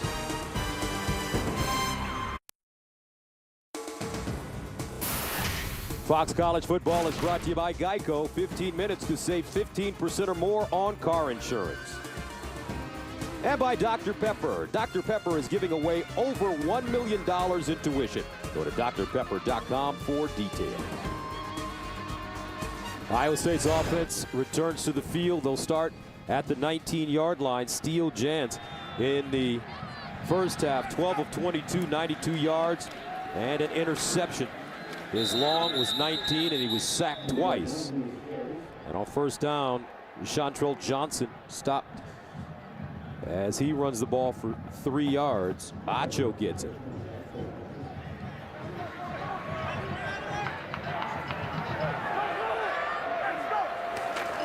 Jantz fires to the far side, and the ball is caught. Reynolds picks up the first down and some as he's pushed out of bounds. A 12-yard pickup. Blake Gideon there defensively for UT. And I like Blake Gideon. Charles, he always knows where to be on the field. About this guy, 42 games played, 42 starts. Johnson again. Oh, and he is chopped down by Keenan Robinson. Robinson just dropping him. May have been a fumble on the play. Now, we saw Keenan Robinson in August in Austin when we went to watch practice. You walk up to this young man and you think you're looking at Hercules. What an incredible physical specimen. Really got after it in the weight room. Took his bench press from 3. Play of the runner being down is under further review. And Keenan Robinson, as you're talking about here, the increased strength went from 385 in the bench press to 455. He popped the ball free. It was coming out before the runner was down. And now this got to be determined. Was it a clean recovery by the defense? If so, I think that they'll turn around and award this football to Texas. But it looked to me like underneath, the runner for Iowa State looked like he was getting the football back. Did Texas dig it out and get it? Because, you know, the ball often changes hands underneath that pile before an official can get there and determine possession. Now remember, for Iowa State, 3 turnovers in the first half, 2 fumbles, an interception, a missed 29-yard field goal, a personal foul penalty that allowed Texas to pick up a first down. They threw a touchdown on the next play. Ash to Davis. The ruling on the field of a fumble with a recovery by the offense is confirmed. Second down. So Iowa State dodging a bullet there. They'll be faced with a second down and 9 at their own 35.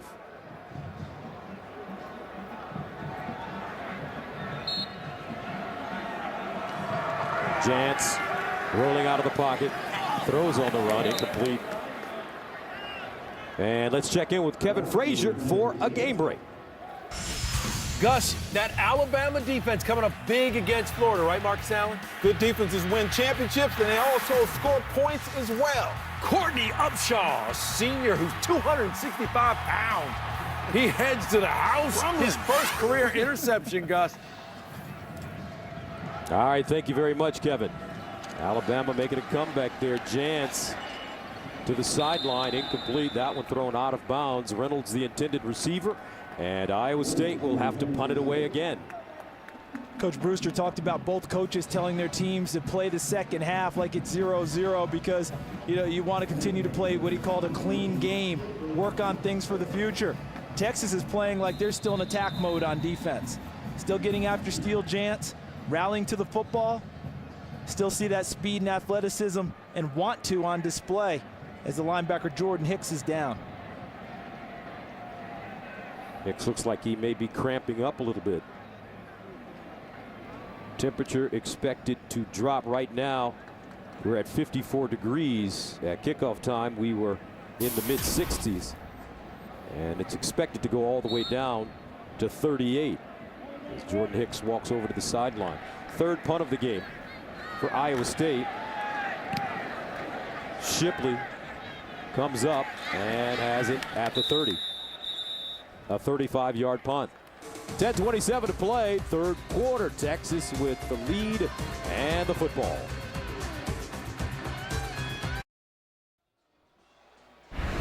Coming up, coming off a wild week of upsets in the NFL, it's been week 4 with our guys on Fox NFL Sunday. We'll take a look at bad snap syndrome. Pam Oliver sits with Tony Romo to talk shop in Dallas, and the boys will be waiting to see you tomorrow at noon Eastern, 9 a.m. Pacific on Fox.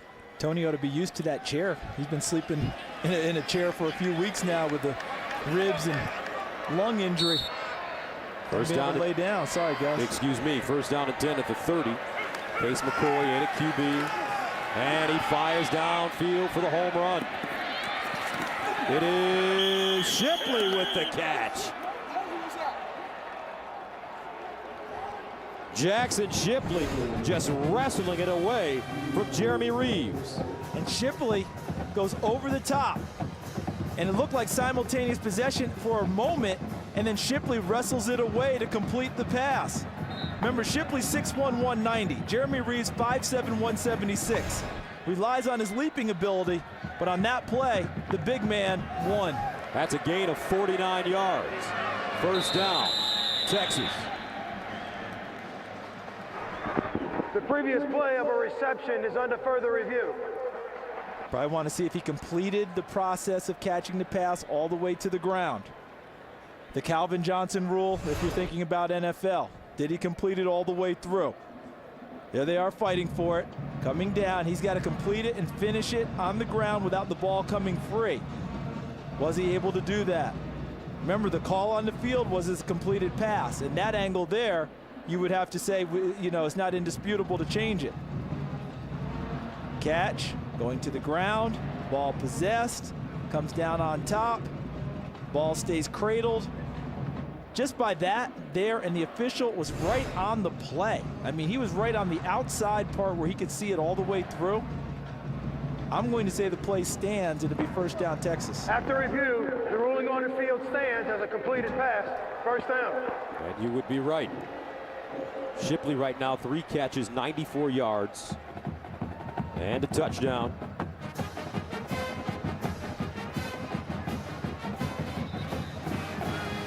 And I know it's 34-0, but Texas is going to continue to run their offense here and give their young quarterback some throws along the way to gain them some experience, because next week, Gus, as you already know, this for real. That's Oklahoma next week. Red River shootout. McCoy firing up top. Incomplete. Whitaker, the intended receiver, and we've seen Oklahoma twice this year against Tulsa and last week against Missouri. And the #1 ranked team in the nation, a terrific squad, obviously, but when you look at what Texas brings to the table, it should be a very competitive and interesting rivalry matchup next week.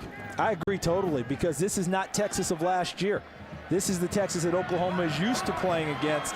Should be a lot of fun when they get together in Dallas. Fozzie Whitaker in the Wildcat, runs it, and Whitaker stumbling, tried to keep his balance, and he'll pick up 4 on the play. Kenny Stills for that Oklahoma team didn't play last week against Missouri, had a head injury. Be interesting to know how he fared today, if he even got in the game. And if he's able to play along with Ryan Broyles, their All-America receiver, against this young secondary of Texas on the corner, that would make for some very interesting matchups in that game. Third down at 6 at the 17. McCoy steps up, looking for the first down. He will not get it. Great pursuit as Patrick Neal and Rumpelhammer come up with the tackle. Big Steven, the young man from Holland, Had a knee scope about 8 days before the season opener. Has been battling that. Had the bye week last week. Did not play. They think this is the first time he's close to being 100%. So Justin Tucker, who's already been successful from 33 and 35 tonight, comes in to attempt a 31-yard field goal.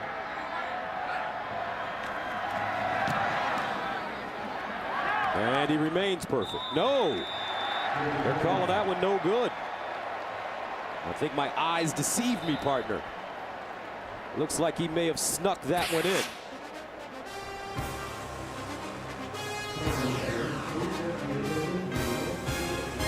No, he didn't. 34-0.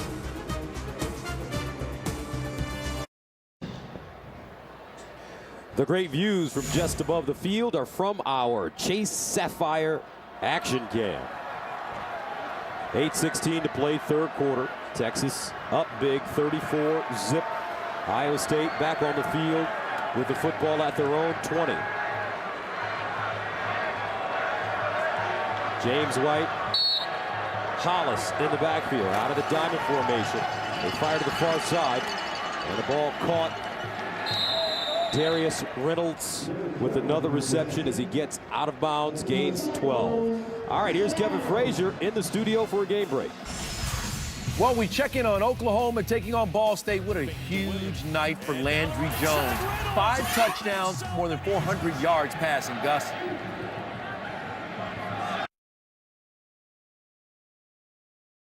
Has shown some talent this year for that Oklahoma squad, and Steele trying to run the option, nothing doing. Johnson there to come up with the hard hit.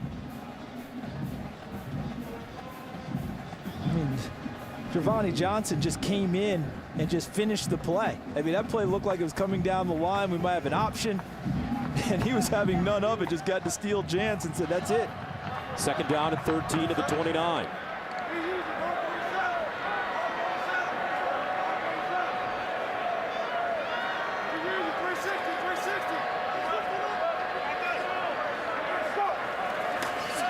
Jans caught again. It's Reynolds, but is he inbounds? Yes, he is inbounds, and that'll be a first down for Iowa State. Darius Reynolds doing a nice job. Came into this game averaging 18.5 yards per catch. He gained 16 here. He's on the outside, top of your screen, or lower bottom of your screen, whichever, and he steps out right there, but the catch was made inbounds. He makes the catch, and then the second foot came down on the white. The officials were right on the play. Otherwise, it would have been additional yardage. 5 catches, 59 yards for Darius Reynolds. And there is a flag on the play.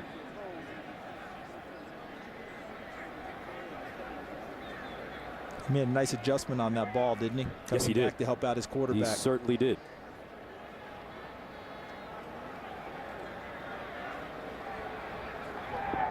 Personal foul, face mask, number 23 of the defense. The penalty will be declined, and the result of the play will stand. First down. Carrington Bindum. Call for the face mask penalty on the far side of the field. Sophomore from Lufkin, Texas. Iowa State moving the football, first down at their own 45. James White in motion in the backfield. Jans throwing it. Lenz with the catch, and he'll get to midfield and go out of bounds. 5-yard pickup. And as Coach Brewster said at halftime, Iowa State trying to erase the memories of the first half and just put something solid together. When you see as many penalties that they've had, that's why Coach Brewster said he wants to see a clean half without all of those. James White running the daylight. Nice stiff on down the sideline. Gideon won't get him. Touchdown Cyclones. But there is a flag on the play.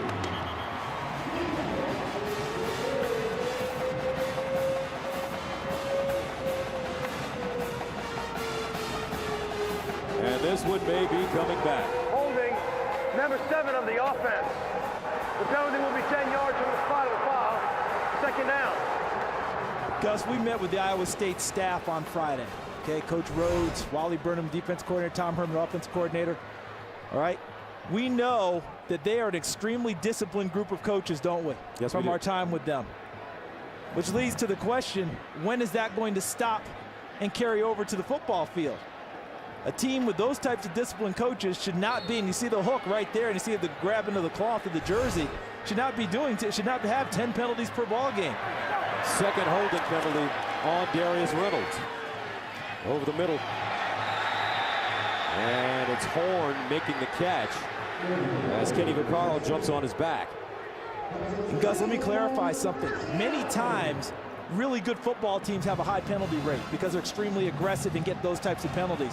But the penalties Iowa State is getting, those are the ones that just drive killers. Sandro Johnson, another flag thrown. Now the fans a little restless with all the flags being thrown by this officiating crew.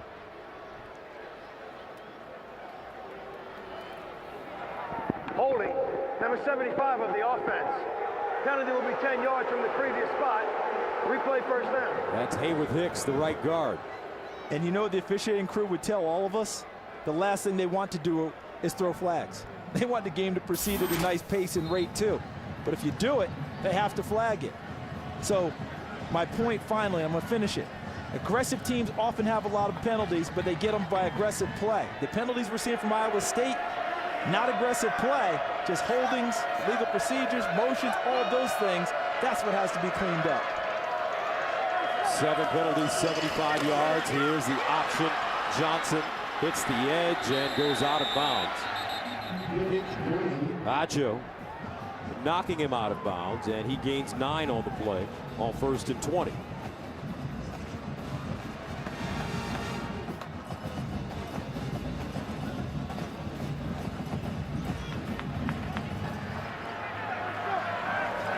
Jantz spinning out, and he'll dump it out of bounds.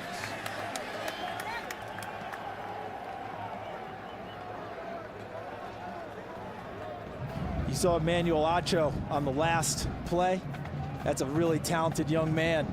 Just got named to the American Football Coaches Association Good Works Team for community service, one of 22 in the country. A semifinalist for the Campbell Trophy, which is the Academic Heisman Trophy Award, which I believe his brother Sam won last year here at the University of Texas. 3rd down, 11 at the 41.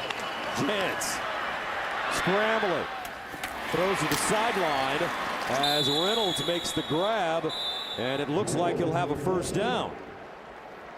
It's a nice catch by Darius Reynolds because he caught that one and took a few hits along the way and kept the football. It's a nice job of making the play when his team needed it. Reynolds with a huge game, 6 receptions for 85 yards in their triple overtime win against Iowa. He had 2 touchdowns in that ball game. 1st down and 10 at the Texas 29. Here's the option. Jantz pitching. And James White bottled up and taken down. Kenny Vaccaro, first man to him, and we've been mentioning his name all night. Terrific player. I talked a little while ago about Dwayne Aquina, their secondary coach, saying he might be next in line to qualify for the Jim Thorpe Award. First guy there, and then he got a good cleanup from a partner in the secondary. 2nd down and 14, a loss of 4 on the last play. Feel pressure coming here, Gus. I wouldn't be surprised if Texas brought a few people. Jantz, quick strike, Lenz with the grab, and Vaccaro. Johnny on the spot brings him down. A gain of 4. I think Manny Diaz, defensive coordinator, if he had heard me, had said, no, don't need to bring pressure. I've got Kenny Vaccaro. We'll just let him sit back in the secondary and have him move and react to the football. He'll take care of it. Vaccaro with a career-high 13 tackles and an interception a couple of weeks ago at UCLA. 3rd down, 10 at the 29. Cyclones need to go to the 19 for 1st down. Look how much Texas is moving around on defense. Jantz in trouble, and he's sacked. Once again, Acho and he's also been making big-time plays in this football game. See, Acho's here in the middle, and see, right now Iowa State's trying to identify their blocking schemes, and then Texas messed up their ID count. You know, they thought they had it ID'd a certain way. Texas made a change late. Acho comes through clean and puts down Steele Jantz. And Iowa State missing their right tackle, Braden Burris, who went into the locker room in the first half with an undisclosed injury, and he will not return. 4th down and 18 at the 37. Cyclones going for it. Jantz in trouble, and Jantz down once again. Jackson Jeffcoat with the sack, but there is a flag, and this may go against Texas. Another one coming from the field judge in the back.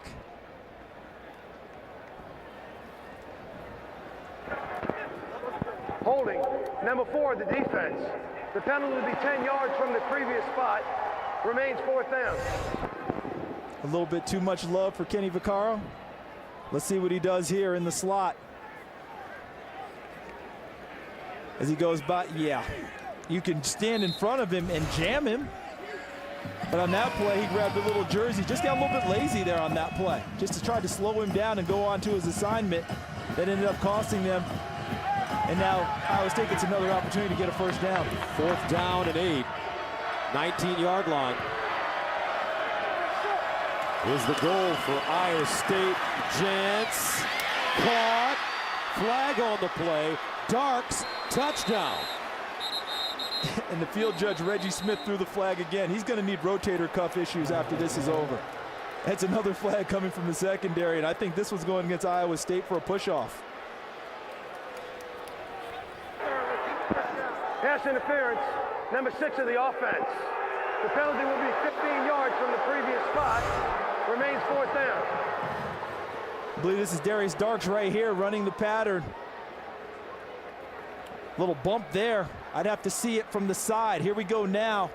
And what happens is if you get your arms somewhat extended, that exposes you a little bit. If you just run into him with contact, but on that one, that's a tough one, Gus, because it seems to me like they're both body to body as he ran against Quandre Diggs. I don't know about that one.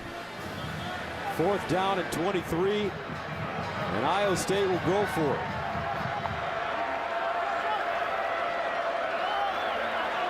Play clock winding down. Jantz up the sideline. Incomplete. Reynolds, the intended receiver, but bind him there defensively to knock it away. And Iowa State turns the ball over on downs. And had 3 opportunities on 4th down to pick it up. 2 of them super long distance, and 1 4th and 8. And look at what's happened in this ball game. 3 turnovers forced by Texas. Stopped them 3 times on 4th down. The 4 sacks, and don't forget the block punt by Michael Thompson. That was returned for a touchdown.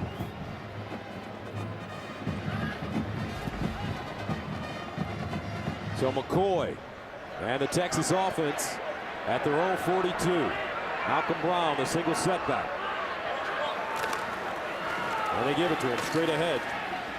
And he'll pick up a couple. Willie Scott making the tackle. What happened with this Texas team last year? I think they ran into that sense of entitlement that we hear so much about. They were so used to winning 10, 11, 12 games in a season that a lot of guys thought just by wearing the Texas helmet, it'd be easy. And after this play, we'll go into a few other reasons why they had such a tough year. David Ash returns. He finds Davis. It looks like Ash and Davis have really started to connect with each other. Here's a game break with Kevin Frazier. Gus, we head to Camp Randall in Wisconsin doing it, well, very differently. Not running the ball, but riding Russell Wilson's arm. He goes upstairs to Jared Aberdeus. Touchdown, the Badgers take the lead. They're holding on against Nebraska. Guys. Offense, 12 All right, men Kevin. in a huddle. 5-yard penalty. Remains 1st down. So an illegal substitution called against UT. How about Russell Wilson at Wisconsin? I said he was the X factor in the Big Ten when he transferred. I thought he made Wisconsin the immediate favorite, and he's been playing like it, although there's a long way to go tonight. But all those other reasons for Texas, You know, they lost to Alabama in the national championship. He was often a hangover to get that far and not win it. Sometimes that looms over a team. First down and 15 out of the diamond formation. Ash has been excellent this evening with all day to throw. He'll roll out of the pocket, looking on the run. Got it. Shipley breaking back to the ball. That's a terrific play from a freshman. It is, and that's what they really weren't getting before from the quarterback position. Plays outside of the pocket, making key throws. We just saw that from the freshman David Ash. They didn't have that last year. Leadership among the team was difficult last year. Seniors jealous of the younger players. And Will Muschamp left. He's supposed to be the head coach in waiting. Now he's the head coach at Florida, so they needed new energy, new blood, new people. And Mack Brown went out and got them. And the 1st and 10 line brought to you by Russell Athletic. At the 30. Ash trying to set up a screen. He reverses his field, and he'll dump it. Yeah, but is that anyone that you could actually throw it to? That looked like an offensive lineman where the ball was grounded. With Trey Hopkins, the right tackle, closest man to the football. And this will be intentional grounding. Yeah, now they drop it once it's determined who it was. Intentional grounding, number 14 of the offense. The ball will be placed at the spot of the foul. Loss of down, 2nd down. At that point, Gus, it felt like David Ash just said, I need a friendly white jersey, and I'm just going to throw it over in that direction. Oh, was that you, Trey? Sorry, you're not eligible. My bad, Coach. So Ash going to the sideline now. On 2nd and 23, McCoy back in the game. It's a throw down, but I would not be surprised if they ran it here. And they do run it. Brown trying to get to the corner, and he will not. Lucky to get back to the line of scrimmage. A.J. Klein with the tackle, and somebody lost a wheel, and that will be Brown. They're going to have to do a better job teaching him how to lace them up. Remember John Wooden at UCLA used to start every year in basketball season, teaches guys how to put on their shoes and socks and lace up their shoes? That's right. Remember him throwing a shoe in the UCLA game, going in for a touchdown. He might want to think about putting that bad boy on and maybe spatting them up. Keep the shoes on. I don't know. He just may have such fast feet, Charles, and he's running out of his cleats. 3rd down and 23 at the 43. David Ash back in. There's a shovel pass, and it won't go very far. Fozzie Whitaker running the football. And that's the end of the 3rd quarter with the score. Texas 34, Iowa State 0.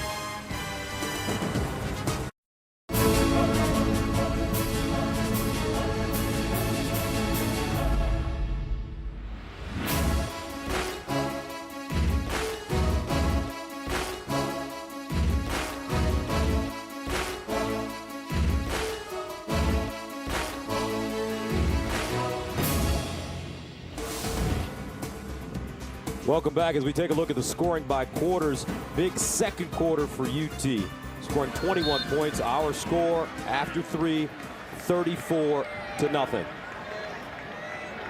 So Lenz back deep as Tucker sends it away. End over end. Aussie kick. And it's fair caught inside the 15. Kevin Frazier in Los Angeles for another game break. Gus, 2 Taylor Martinez interceptions have now led to 2 touchdowns for the Badgers. Charles's X-Factor strikes again, hits Nick Toon in stride. Badgers pulling away at Camp Randall. Charles, you called it. If I'm Tom O'Brien, the head coach of North Carolina State, remember he said you got to make a choice, Russell Wilson, football or baseball. If you can't be here full time, then we're going to move on. I think he'd look a lot better in an NC State uniform to Tom O'Brien right now. And I would agree with you 100%. Coach Brew, when you look at this Texas squad, what's different this year than last year? Gus, I see a team that's highly motivated. There's been a lot of change on the staff. There's a new vigor in the program, new strength coach. Leadership has been excellent. A lot of good things happening, guys. 2nd down and 10 to the 14, sideline, and this ball caught Chris Young, the junior, with the reception from Austin, Texas. And Coach, continue your point. Again, Gus, like I said, Coach Wiley, the new strength coach, he's come in, really implemented a very strong weight program. They've really paid the price this summer. As you guys know, my son Nolan was involved in the program. He said it was the hardest summer he's had at the University of Texas as far as off-season training.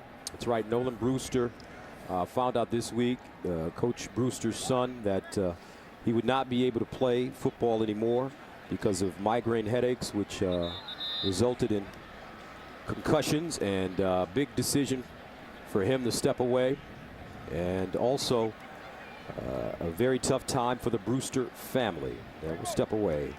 Back after this. Texas up big, and to continue our conversation about Nolan Brewster walking away from football. Coach Brew, your son, leaving the team, I know it must have been a tough week for you and your family. Really was, Gus. Nolan went up to the University of Michigan and got looked at by some doctors. They made a decision that he should not continue to play the game, and it's hard. It's hard on us all, but you know what, Gus? Nolan Brewster lived his dream to be a Texas Longhorn. He had a great career. He's going to graduate in May. Nolan, I love you, boy. All right, Coach Brew, thank you very much. First down and 10 at the 26-yard line. Iowa State, Jans throwing up the sideline, incomplete. That ball intended for Reynolds. And now if you're Texas, Charles, as we start this fourth quarter, you want to shut this Iowa State team out, don't you? You do, because that's another landmark for you. Remember, this is a team that started the slide for them last year. Went and beat them in Austin for the first time ever, 28-21. Knocked them out of the rankings. They finished 5-7, didn't go to a bowl game. A shutout would be very satisfying for the Texas team. This ball caught by Darks. And it was very interesting talking to the Iowa State staff yesterday, and they were very confident, saying that if we played our best, we'll beat them again. Not the case with this Texas team. I thought coming into it, Texas would have to do some things to allow Iowa State into the game. Didn't happen. Jans running. And it gets to the 35. Really like the way this defense for Texas tonight has pursued the football. They've been gang tackling. You know, their schemes, very interesting. Charles, they're getting to the quarterback. 4 sacks tonight. Remember, Manny Diaz, a defensive coordinator, has been a number of different places. He started his career as a GA, grad assistant at Florida State in the midst of that great Florida State run. 4th down, Jans in trouble again. Jans dumps it off. It's caught. And a first down. James White gets all the way up to midfield. And at the end of the day, Gus, there's White, number 8, to the right side. Blocks first, gets himself up off of the ground, makes the catch, and then look at the run. Okay, now he's picked himself off the ground after blocking. 1 tackle missed, 2 tackles missed. I love the fight of James White. And White running it again. It'll be interesting to see Texas next week with these blitz packages that they've been showing against Landry Jones. Terrific pocket passer, but not the most athletic quarterback you'll see in college football. They know where to find him. He doesn't move that often. Ball knocked away. Great job. And that will be Steve Edmond, the freshman. And we're going to see a lot of youngsters playing now. Remember, Texas played 18 freshmen in the opener against Rice. That tells you how much things have changed, because Matt Brown, old school, I don't think, in the old days, you didn't want to play freshmen. They always said if you played a lot of freshmen, you're going to have a tough year. Not anymore. These kids are precocious. But that blitz package you're talking about, Gus, it only comes into play for Texas against Oklahoma if they stop Oklahoma from running the football. If they don't, that allows Landry Jones play action and more time in the pocket. 3rd down 6 at the 47. Jans in trouble, incomplete. And he went Brett Favre on us at the end of the play, didn't he? Trying to make a play for his Iowa State team. Trying to throw a little shovel pass forward to try and hit a receiver. Well, he's had a lot of white jerseys in his face this evening. And, you talk about Texas, 23 true freshmen on the roster, and 18 of them played in the opener. It's almost unheard of, Gus, in the good old days. 18 freshmen were more likely to be redshirted back then. Nowadays, they force them out onto the field because these kids come more ready to play than ever before. 4th down at 6. Jans throwing up the field and caught. Flag on the play. Reynolds with the reception, and it looks like this time it will go against UT. It's a beautiful catch by Reynolds because he was getting dragged and pulled that all the way through the route, and he never gave up on it. Determined, used his body. Pass interference, defense number 31. The penalty will be declined.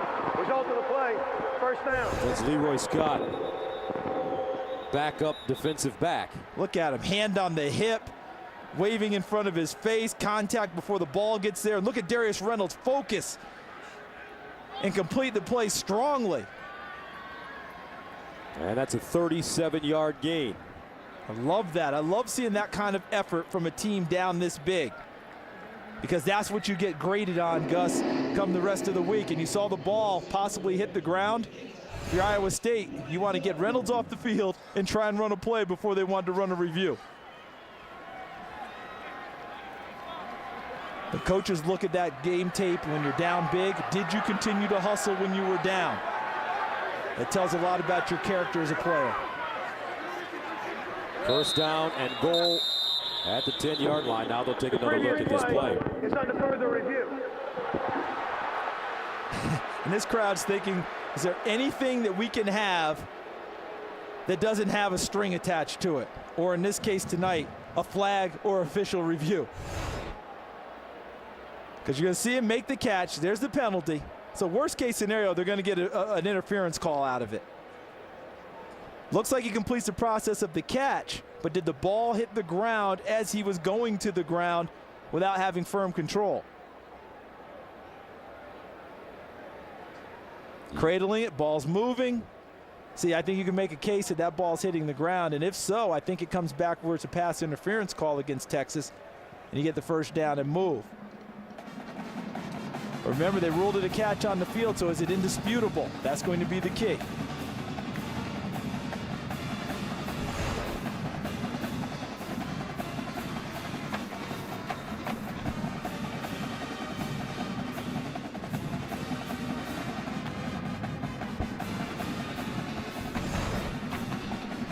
See, he's getting dragged. Scott's all over him. But I love him trying to finish the play. Now, ball in his arms. See it moving in his hands. Did the arm stay underneath and cradle it? See, I'm not sure it's indisputable. After further review, the receiver did not maintain possession of the pass. It is an incomplete pass. However, the defensive pass interference against number 31 will be reinstated. There will be a 15-yard penalty from the previous spot, which was the 47. 1st down. See, I'm not sure I would call that indisputable about that, because I'm not sure we saw the ball actually hit the ground. It looked like he was still cradling and it was moving, but then he finished the play. See, they're going to get the interference calls, we've noted, all right? But watch him as he goes down. Is that indisputable? Are we sure that that ball hit the ground? Is that positive? I don't know. I would say no, but the replay official says yes. So Iowa State gets the benefits of the pass interference call, but not the benefits of a great effort from Darius Reynolds. I don't know, Charles. I think he should have a catch and big yardage. It's almost like, are you going to believe me or my lying eyes? It's getting confusing. 1st down and 10 at the 32. Cost him about 20 yards. They throw it out wide. And Brandon Horst, the tight end, makes the catch. Got a really nice block, too, from Aaron Horn, number 3, who goes 5'9", 175. Did a terrific job chopping down a defensive player for Texas to allow Brandon Horst to get to the corner. They run the football, and James White loses his helmet. Randall looks like he ripped it off. So as we saw a lot of flags. Was it a face mask? Personal foul, grabbing the face mask. Number 91 of the defense. 15-yard penalty from the previous spot. 1st down. Yeah, Keyston Randall. Look at the big paw get there, grabbing the mask and pulling White and pulling his helmet off. And remember, the helmet comes off now on a runner. The play is automatically dead at that spot. A safety rule that was implemented in college football. Randall, a senior from Beaumont, Texas. 6'5", 305. And Iowa State with the first down at the Texas 12. Jantz throwing in the end zone. Incomplete. James White was open, but Steele Jantz unable to get it to him. And I think that one goes on Steele Jantz. Because remember they ran that play earlier in the game, Gus, where it's just quarterback run like an old single wing tailback, and he ran it and got a first down. They showed that heavy run again, but if he just pulls up and sets his feet and makes a nice throw, James White's wide open in the end zone. That should have been 6. Jantz, 23 of 42, 201 yards, and an interception. They throw it again. Now flushed out of the pocket, looking. Incomplete. Flag on the play, intended for Lenz, and this will be interference against Aaron Benson. And I'm trying to understand why he's reaching out and grabbing him, other than he panicked in coverage and thought he was beat. That made no sense just by my naked eye seeing that one. Pass interference, defense number 5. The ball will be placed at the spot of the foul. First down. So watch as Jantz is going to exit this way.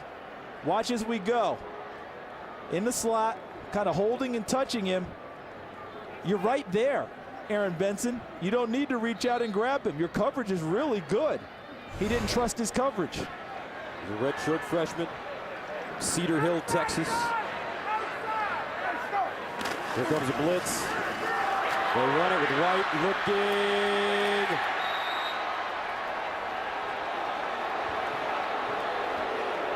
And he did not get in. He'll be downed or out of bounds at around the 2-yard line.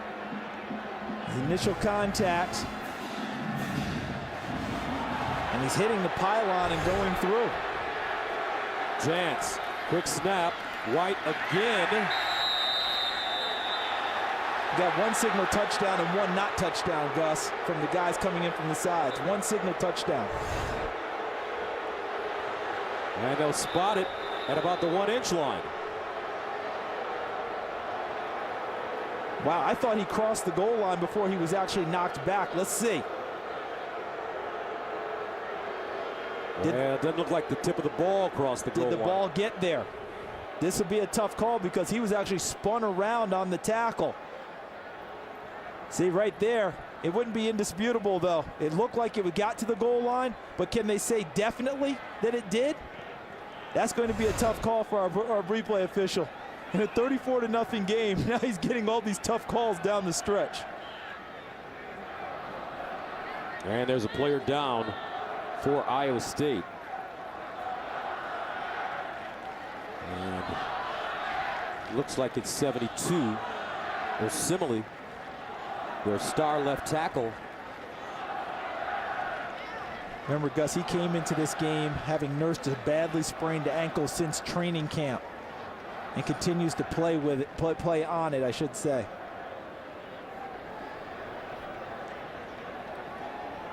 They're saying that Simile is projected to be a late first-round NFL draft pick, which would be Iowa State's first rounder since George Amundsen in '73.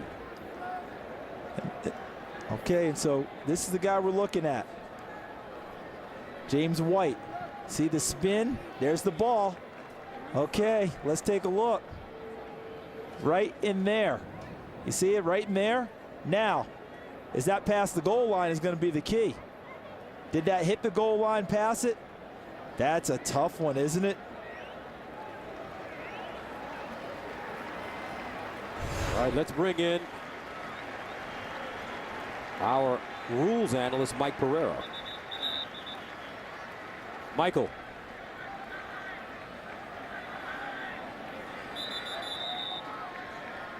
Play of the runner being called down inside the 1-yard line is under further review.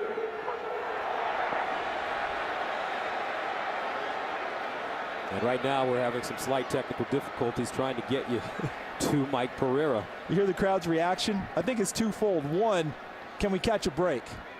And two, if it's under review now, what were they doing while we had the injury timeout?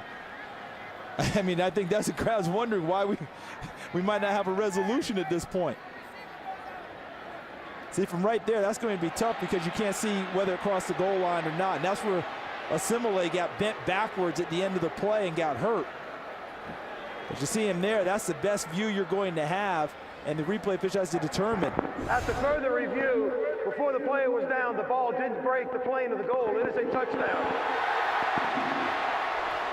And Iowa State, finally, the Cyclones are on the board.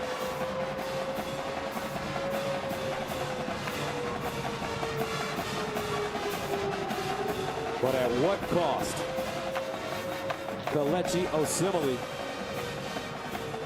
limped off the field, and it looked like the big fellow was in a lot of pain. But you saw how he got his legs caught underneath him and then got bent back over them at the end of the play by a Texas defender.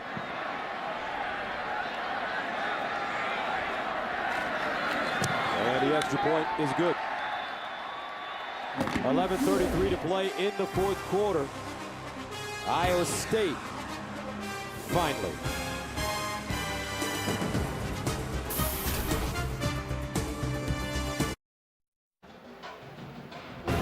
Next Saturday, the American League's best teams will look to their brightest stars to see which one will become the newest hero that leads them into the Fall Classic.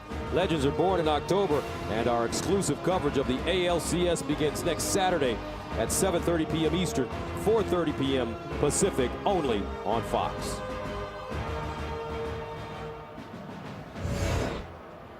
My Tigers are struggling a little bit today, Charles.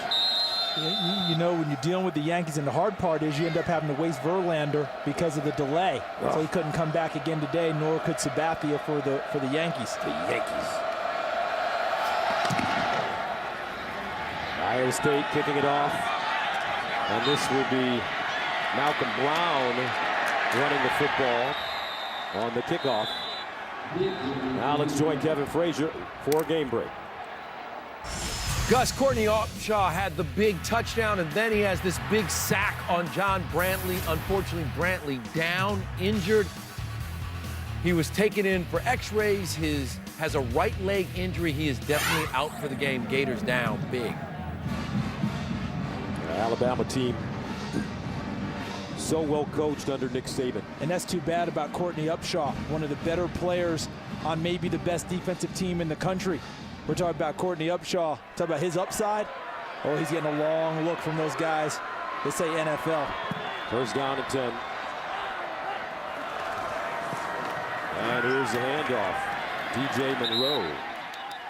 I remember calling a Nick Saban game when he was the head coach at Michigan State, and they were taking on Tyrone Willingham, Stanford Cardinal, in the Sun Bowl.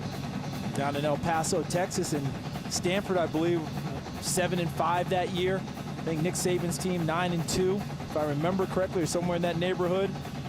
And Stanford took them out that day. Certainly did. Second down and 8 at the 22. And a fumble as Fozzie Whitaker juggled the football. Hit him in the wrong place, Gus. Right in the hands. Fozzie taking his eyes off the ball, but he's had a terrific game.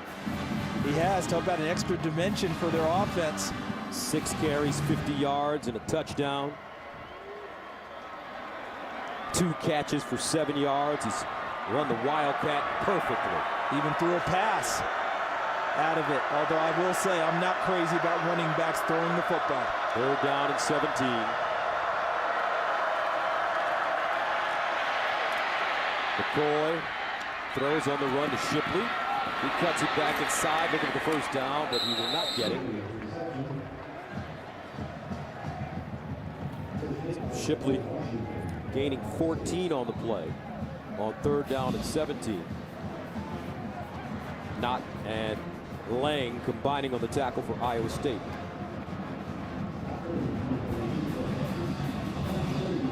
Texas will punt for the 4th time. 9:38 and counting remaining in the 4th quarter.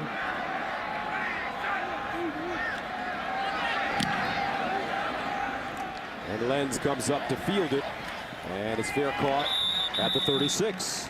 37-yard punt, no return. 9 minutes and 25 seconds remaining in the 4th. 34-7, Texas.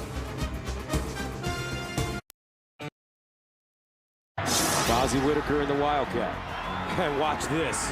Ash firing up the sideline. Caught! Whoa! Simply touchdown, Texas. 40 yards. And welcome back to Ames, Iowa. And Iowa State with the football, first down at 10 at the 36-yard line for Steele Jantz. This Iowa State team just overwhelmed by the Texas Longhorns. First and 10 line brought to you by Russell Athletic. Jantz, and he throws that one a little too high. Was the stage too big for Iowa State today, Charles? Well, based on turning it over as much as they did and the errors that they made early, it certainly had that feel because they hung in there so tough, but kept making the same mistakes over and over. So you almost wondered, were the lights too bright tonight? And did they put just too much into it and were just overhyped? Coach, your opinion on Iowa State coming into this game and the results thus far? Guys, I'm obviously disappointed for Paul Rhodes and Iowa State. I thought they had a great chance to play in this game. But guys, self-inflicted wounds, they hurt themselves. They played like an undisciplined football team, what is so uncharacteristic for Paul Rhodes. 3rd down and 10. Jantz in trouble. Buying time. Incomplete. Intended for Reynolds. Have to say, Gus, that Steele Jantz, you talked about his inexperience, we both did, will gain more experience in this game from all the different blitz angles that Manny Diaz threw at him, the different looks, the faking blitzes and dropping into coverage, all those things that he should gain as great experience as he and Iowa State continue to go forward. Iowa State going for it on 4th down and 10 at their own 36. Jantz, trouble with the snap. Jantz running. Jantz backs up. Nobody open. Great defense by Texas. Look at the Longhorns get after it. Jantz across the field. Incomplete. Tell you what, Texas, ball-hawking team tonight. And disciplined in staying with their people, not letting someone come totally free. They can put a third of the pressure next week on Landry Jones that they put on Jantz. We're going to see a heck of a ball game in the Red River Shootout. And the big one for them is making sure your guy, Tyrone Whalen, Dominique Whalen, excuse me, doesn't get off early, because if he does, that opens things up for Landry Jones. If not, if they're able to stop the run early, then they can bring those exotic blitzes at Mr. Jones in Oklahoma. And the handoff. Brown gets outside. Oklahoma also with some problems on the offensive line. Lost their starting center, Ben Hayburn. Gabe Eichert moving over. As we take a look at the results around the Big 12 today, Texas A&M lost their 2nd straight game after having a big lead. Robert Griffin, RG3, had another big game, but a late interception hurt them. And Kansas State, Bill Snyder's team, getting it done at Miami last week and this week against Baylor. Seth Dagey, terrific quarterback for Texas Tech. Look at the accuracy. And they've won. They're undefeated. We'll see them next week against Texas A&M. And Landry Jones, you just talked about him. 5 more touchdowns as his Heisman campaign continues to mount. There's an injured player on the field. And in the meantime, while Leonard Johnson is being looked at, let's go to Kevin Frazier for a game break. Let's check in on Notre Dame and Purdue. Fighting Irish clearly in control here. Tommy Rees, the touchdown pass. If you look at Notre Dame's schedule, Charles, they have 6 very winnable games before their last game against Stanford. What do you think? effort, stretches. Kevin, before the season began, I said Notre Dame would be in a BCS Bowl. They have 2 losses. Here's the key for Notre Dame, remember. If they just win 9, they're in the mix for a BCS game. And we all know that if Notre Dame gets 9 and they're in the mix, BCS Bowls will be hard-pressed to not take the Fighting Irish. So I think they've got a great opportunity still to get to a BCS Bowl, just what you said, Kevin, based on schedule. But the other part is they're playing a whole lot better than they did the first couple of weeks. So Leonard Johnson, the injured Cyclone. Let's take a look to see what happened. That's what happened. He ran into Jake Knott. And then at the end, is that Rumpelhammer, number 97. He actually put the big hit on him. Knott, Johnson helping, and then Rumpelhammer helmet to helmet, unfortunately, hits his own teammate. 8:39 to play, 4th quarter. Back to Ames right after this.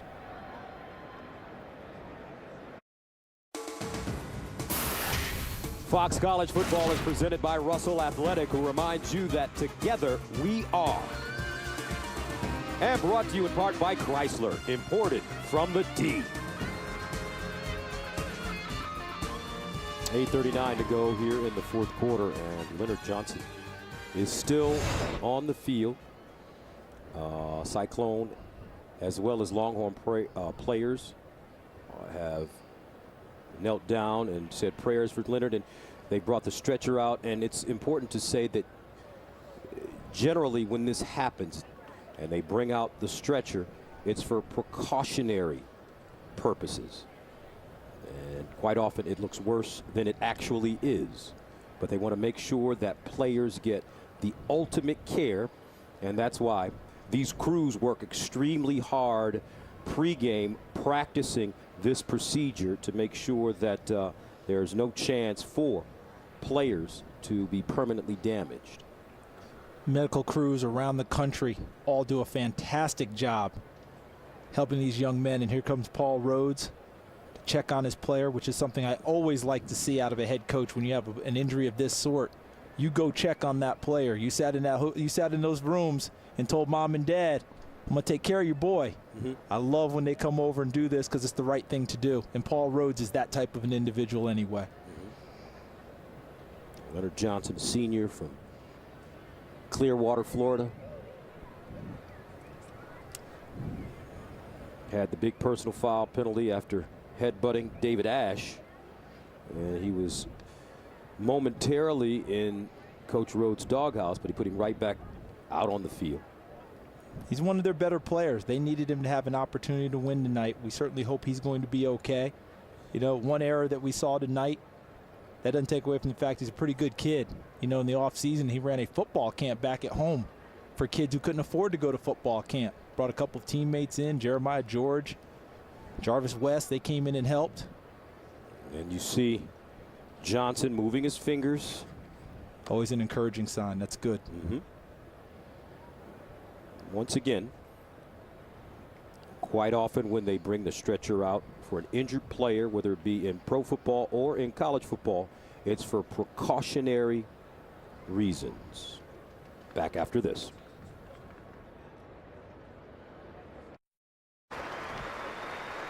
All right, Leonard Johnson giving the thumbs up as he is put on the cart and will be taken into the locker room. Mack Brown even went out and had some encouraging words for the young man. That's what you like about Mack Brown. There's a I don't want to say grandfatherly quality about him, but I'm going to use that word anyway. You just want to be around him. You know that he treats kids, you know, the way a kid needs to be treated. Coach Brewster, you were with him for 13 seasons, also at Texas. Mack Brown's a good man. Gus, nobody's done it better over the time that Mack Brown's been coaching. He's one of the winningest coaches in college football, but more importantly, he's got great compassion for young people. His kids graduate, his players do the right thing. He's been a great mentor to me in my career, Gus.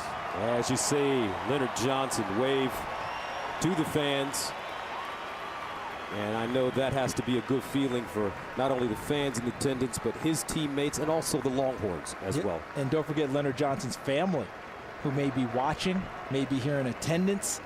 It's a big, big deal. So it's good for all of us to see him, you know, give a little thumbs up. And we're certainly hoping he's going to be okay and on his feet very quickly.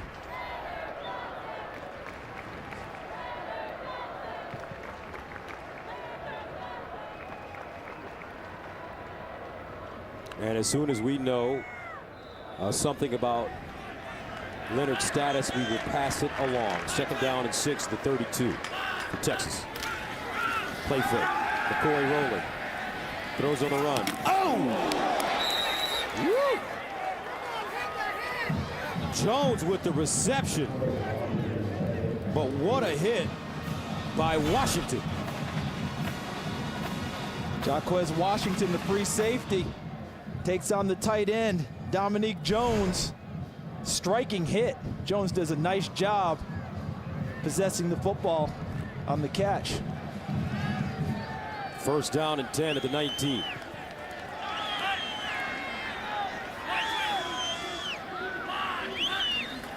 Here's a pitch.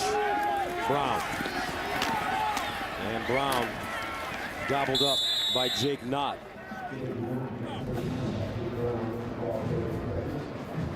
That type of play call there, Gus, qualifies as a physical run that Texas was trying to get back to the whole offseason, back to running the football. Sure, they'll do some razzle-dazzle. They'll do some deceptives, as Coach Brewster talked about with Brian Harsin. But at the base of this offense that Brian Harsin brought with him and implemented, power running. Boise State always averages around 200 yards a game in running the football. 2nd down and 6 at the 15.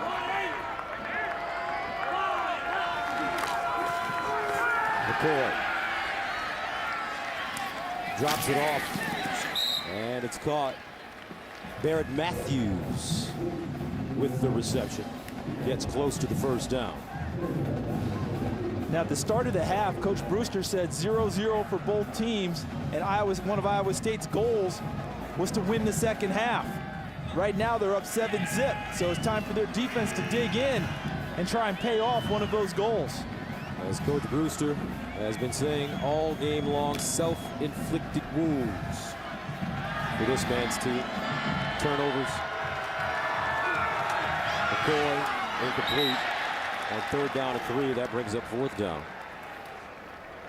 But turnovers, 3 turnovers in the 1st half, 2 fumbles, an interception by Jantz, a missed 29-yard field goal.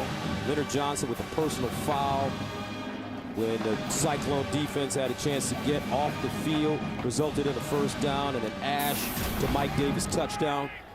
A block punt resulting in a touchdown for Texas as well. And that's the story. Texas limited mistakes this evening.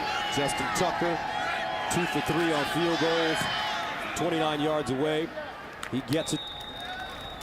He's now 3 for 4. All right, let's take a look at our Sprint Unlimited update. Charles. I think you detailed it quite well, Gus. There's an early error on the handoff. It hits the ground, Texas gets it. Kickoff return hits the ground, Texas gets it. Blake Gideon with the interception. Michael Thompson with the block. Josh Turner turned it into a touchdown. Those were examples of the self-inflicted wounds. Those balls on the ground early, not able to complete handoffs, not protecting it in kickoff return. Short fields for Texas. And at one point, remember, it was only 13-0 when it had a chance to be 28-0. So Iowa State was hanging in there, but you can only do it so long if you keep turning the ball over. 13 points off 3 turnovers plus the block, punt, touchdown. A lot of smiles on that Texas sideline.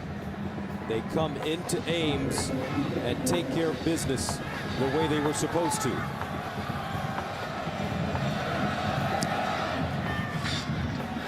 Jarvis West back deep, but this will be Lenz.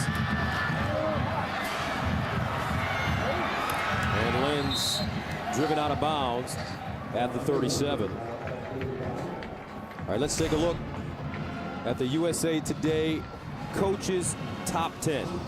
See, Oklahoma handled Ball State easily. LSU, the same with Kentucky. Alabama leading at Florida. Stanford getting ready to get started. Boise State, talk about revenge against Nevada, 30-10 after Nevada upset their season last year. Oklahoma State was off. Wisconsin leading big against Nebraska. There won't be much shakeup in the top 10 this week. Far side, and it's West down the sideline, knocked out of bounds. Edmond, Steve Edmond, the freshman, has made a bunch of plays tonight for UT. Oh, get ready, Texas. I think 33 quickly will become a fixture in the middle of the Texas defense for the next 3-4 years. First down and 10 at midfield. And this time, Jeff Woody runs the football. So for the Longhorns, they will remain undefeated and head to Dallas next week for the Red River Shootout. West again. The scat back, and he goes down. Let's take a look at the Texas schedule. Number 1 Oklahoma at the Cotton Bowl next week. That's going to be a tremendous game. Followed by number 6 Oklahoma State. 3 defining games for Mac Brown's squad, and he and his team making a terrific statement on the road this evening. I dubbed it the revenge tour for Texas. Went to UCLA 2 weeks ago. Check, got it done. Iowa State here tonight. Another check, got it done. If they get an opportunity, Gus, if they are able to complete the next 2 weeks on the revenge tour and beat Oklahoma in the Cotton Bowl and then Oklahoma State, now we're talking about what Texas typically plays for each and every year. A chance to go to a BCS Bowl and potentially play for a national championship. If they win all 4 of those games, they have that opportunity to get into that conversation. And Chris Young with the catch. Meanwhile, for Iowa State, 3-1 record. Jans continuing to grow and learn, and next week they'll be in Waco to take on Baylor. See, and that's going to be difficult because of Robert Griffin III, but to me it's a great opportunity for Iowa State. Baylor might be down a little bit after losing at Kansas State. This is an Iowa State team that has designs on going to a bowl, and there's no reason why they can't get that done. Jans running the football. 4 minutes and 28 seconds remaining in the ball game. Steele Jans, young man that at one time, as he completes it, Hammerschmidt, Steele Jans at one time, folks, was living in his van, sleeping in his van. I think it's a flatbed in the back. When he was at City College of San Francisco, didn't have enough money, no place to go, would live in that, sleep in it, and then go into the athletic facilities and shower each day. And while he was doing that, actually picked up a couple of roommates who actually slept in the back with him until they were all able to get on their feet financially. So this is obviously a guy who had his eye on a dream and a goal and wasn't going to let anything deter him. Overachiever, Jans, end zone. Touchdown, Chris Young. Nicely thrown ball by Steele Jans. 18 yards. And I wanted to see the end of the play too, because Chris Young had to come down and get a foot down, and does that and holds on to the football. Nice on both ends, the throw and the catch. And Iowa State gets on the scoreboard again.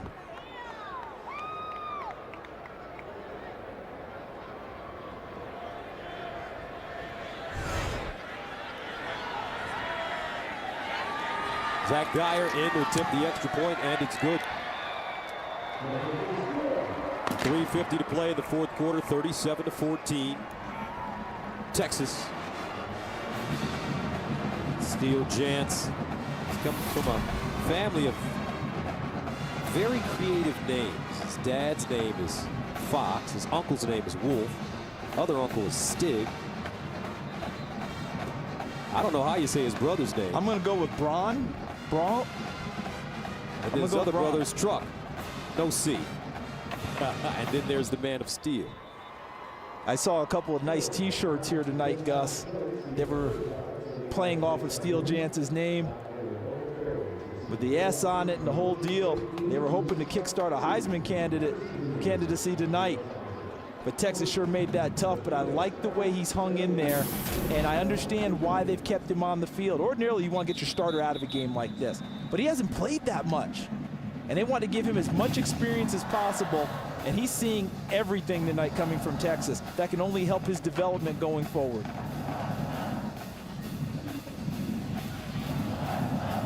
Oh, yeah, by the way, mom's name? Margaret.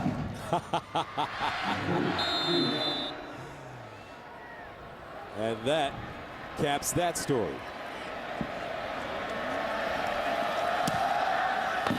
Diggs and Whitaker back deep. This will be Fozzie Whitaker with the seam. And Whitaker all the way up to the 30-yard line before being wrestled down by Darius Reynolds. So the two-headed monster at quarterback for Texas, Coach Brew and Charles, as the Longhorns step up their competition, especially over the next 2 weeks. How do you see this revolving quarterback situation playing out? Gus, I really feel like David Ash has taken a big step up tonight. He looks very poised. He's a much better runner than Case McCoy, and he's got a very strong arm. First down and 10. And here's Ash. Looks like a broken play. And he goes out of bounds, and that's a freshman mistake. Wanted to keep the clock running. He could have just fallen down inbounds. And actually, the officials were being kind, and they marked him inbounds and kept the clock moving. They understand situations too. But you know, when I look at this two-headed monster at quarterback, I'm with Coach Brewster tonight about David Ash, but I really feel like this Texas staff came into tonight wanting to show more elements to the games of these two quarterbacks, to let everyone know that when one's in the game, you can't just load up in one area of defense. Bergeron running the football now. Joe Bergeron, a freshman from Mesquite, Texas. But it will be a totally different story next week for these two young quarterbacks. Ronell Lewis, Frank Alexander, Travis Lewis, Tom Ward, Jamel Fleming, ball players. Yeah, you know, it's a whole different deal because the Cotton Bowl will be split 50-50 down the middle, half burnt orange, half red for Oklahoma, that crimson of Oklahoma. But that is a whole different ball of wax than going to UCLA and playing, which was a nice test for those two young men. But comparatively speaking, that's comfortable. The Cotton Bowl, that's a cauldron. And Ash to the sideline. Shipley with the catch. Jackson Shipley has been terrific tonight. He continues to do well. 6 catches, 141 yards, and a touchdown. Don't forget, folks, next week we will be in Lubbock as Texas Tech hosts the Aggies of Texas A&M. And it will be a serious game for Texas A&M. They've lost 2 in a row. And Texas Tech has zero love for Texas A&M. It's one of the better kind of unknown rivalries around the country. Texas Tech can't wait for A&M to come to town. Longhorns running it as Bergeron goes straight ahead. Talfo with the tackle for Iowa State. 1:34 to go in the fourth quarter. We'll get a look at Seth Dagey, the quarterback for Texas Tech. I saw him this summer at the Manning Passing Academy. Gus, young man's got a nice touch on the football. He's really coming along in their spread offense. But what Tommy Tuberville has done since he's been the head coach, introduce a much better running game element to that offense, trying to help his defense out a little bit, keep him off the field so much. And Bergeron once again, and he'll get a first down. And you're talking about the play of the Texas Tech quarterback. He was 40 for 44 a few weeks ago. Yeah, he doesn't mess around now. Accuracy, dart throwing, you've got it. And he came back with another big night tonight, big day today against Kansas. He's extremely accurate throwing the football. 38 seconds to play, so the University of Texas, the Longhorns come into Ames, and they play almost a perfect football game. Very physical. And Bergeron is down to the 33. Jason Watson with the tackle. Coach Rhodes will head to Waco. Disappointed in his team's performance, but they'll have to get ready for those Baylor Bears. Chasing RG3. Defense is going to have a big week. Wally Burnham's got a lot of preparation to do, but I think it's a golden opportunity for Iowa State. They can keep their heads up to go take on a Baylor team that's very disappointed by their loss today at Kansas State after the way they started this season. 37-14 the final. Texas remains undefeated, improving their record to 4-0, back-to-back road wins for Mack Brown's Longhorns. And they're starting to percolate. UT 400 yards of total offense, 0 turnovers. Iowa State trying to get to that stage where they can start a game not down 10-0 with turnovers in the first quarter. I think they'd like to try that and try their luck in ball games that way. Longhorns forced 3 turnovers, 2 fumbles, an interception. They blocked the punt, returned it for a touchdown as well. They were physical, running it right at the Iowa State defense. The result, a 37-14 win. All right, let's go downstairs to Tim Brewster. Gus, Coach Brown, great performance by your team. Talk a little bit about your team.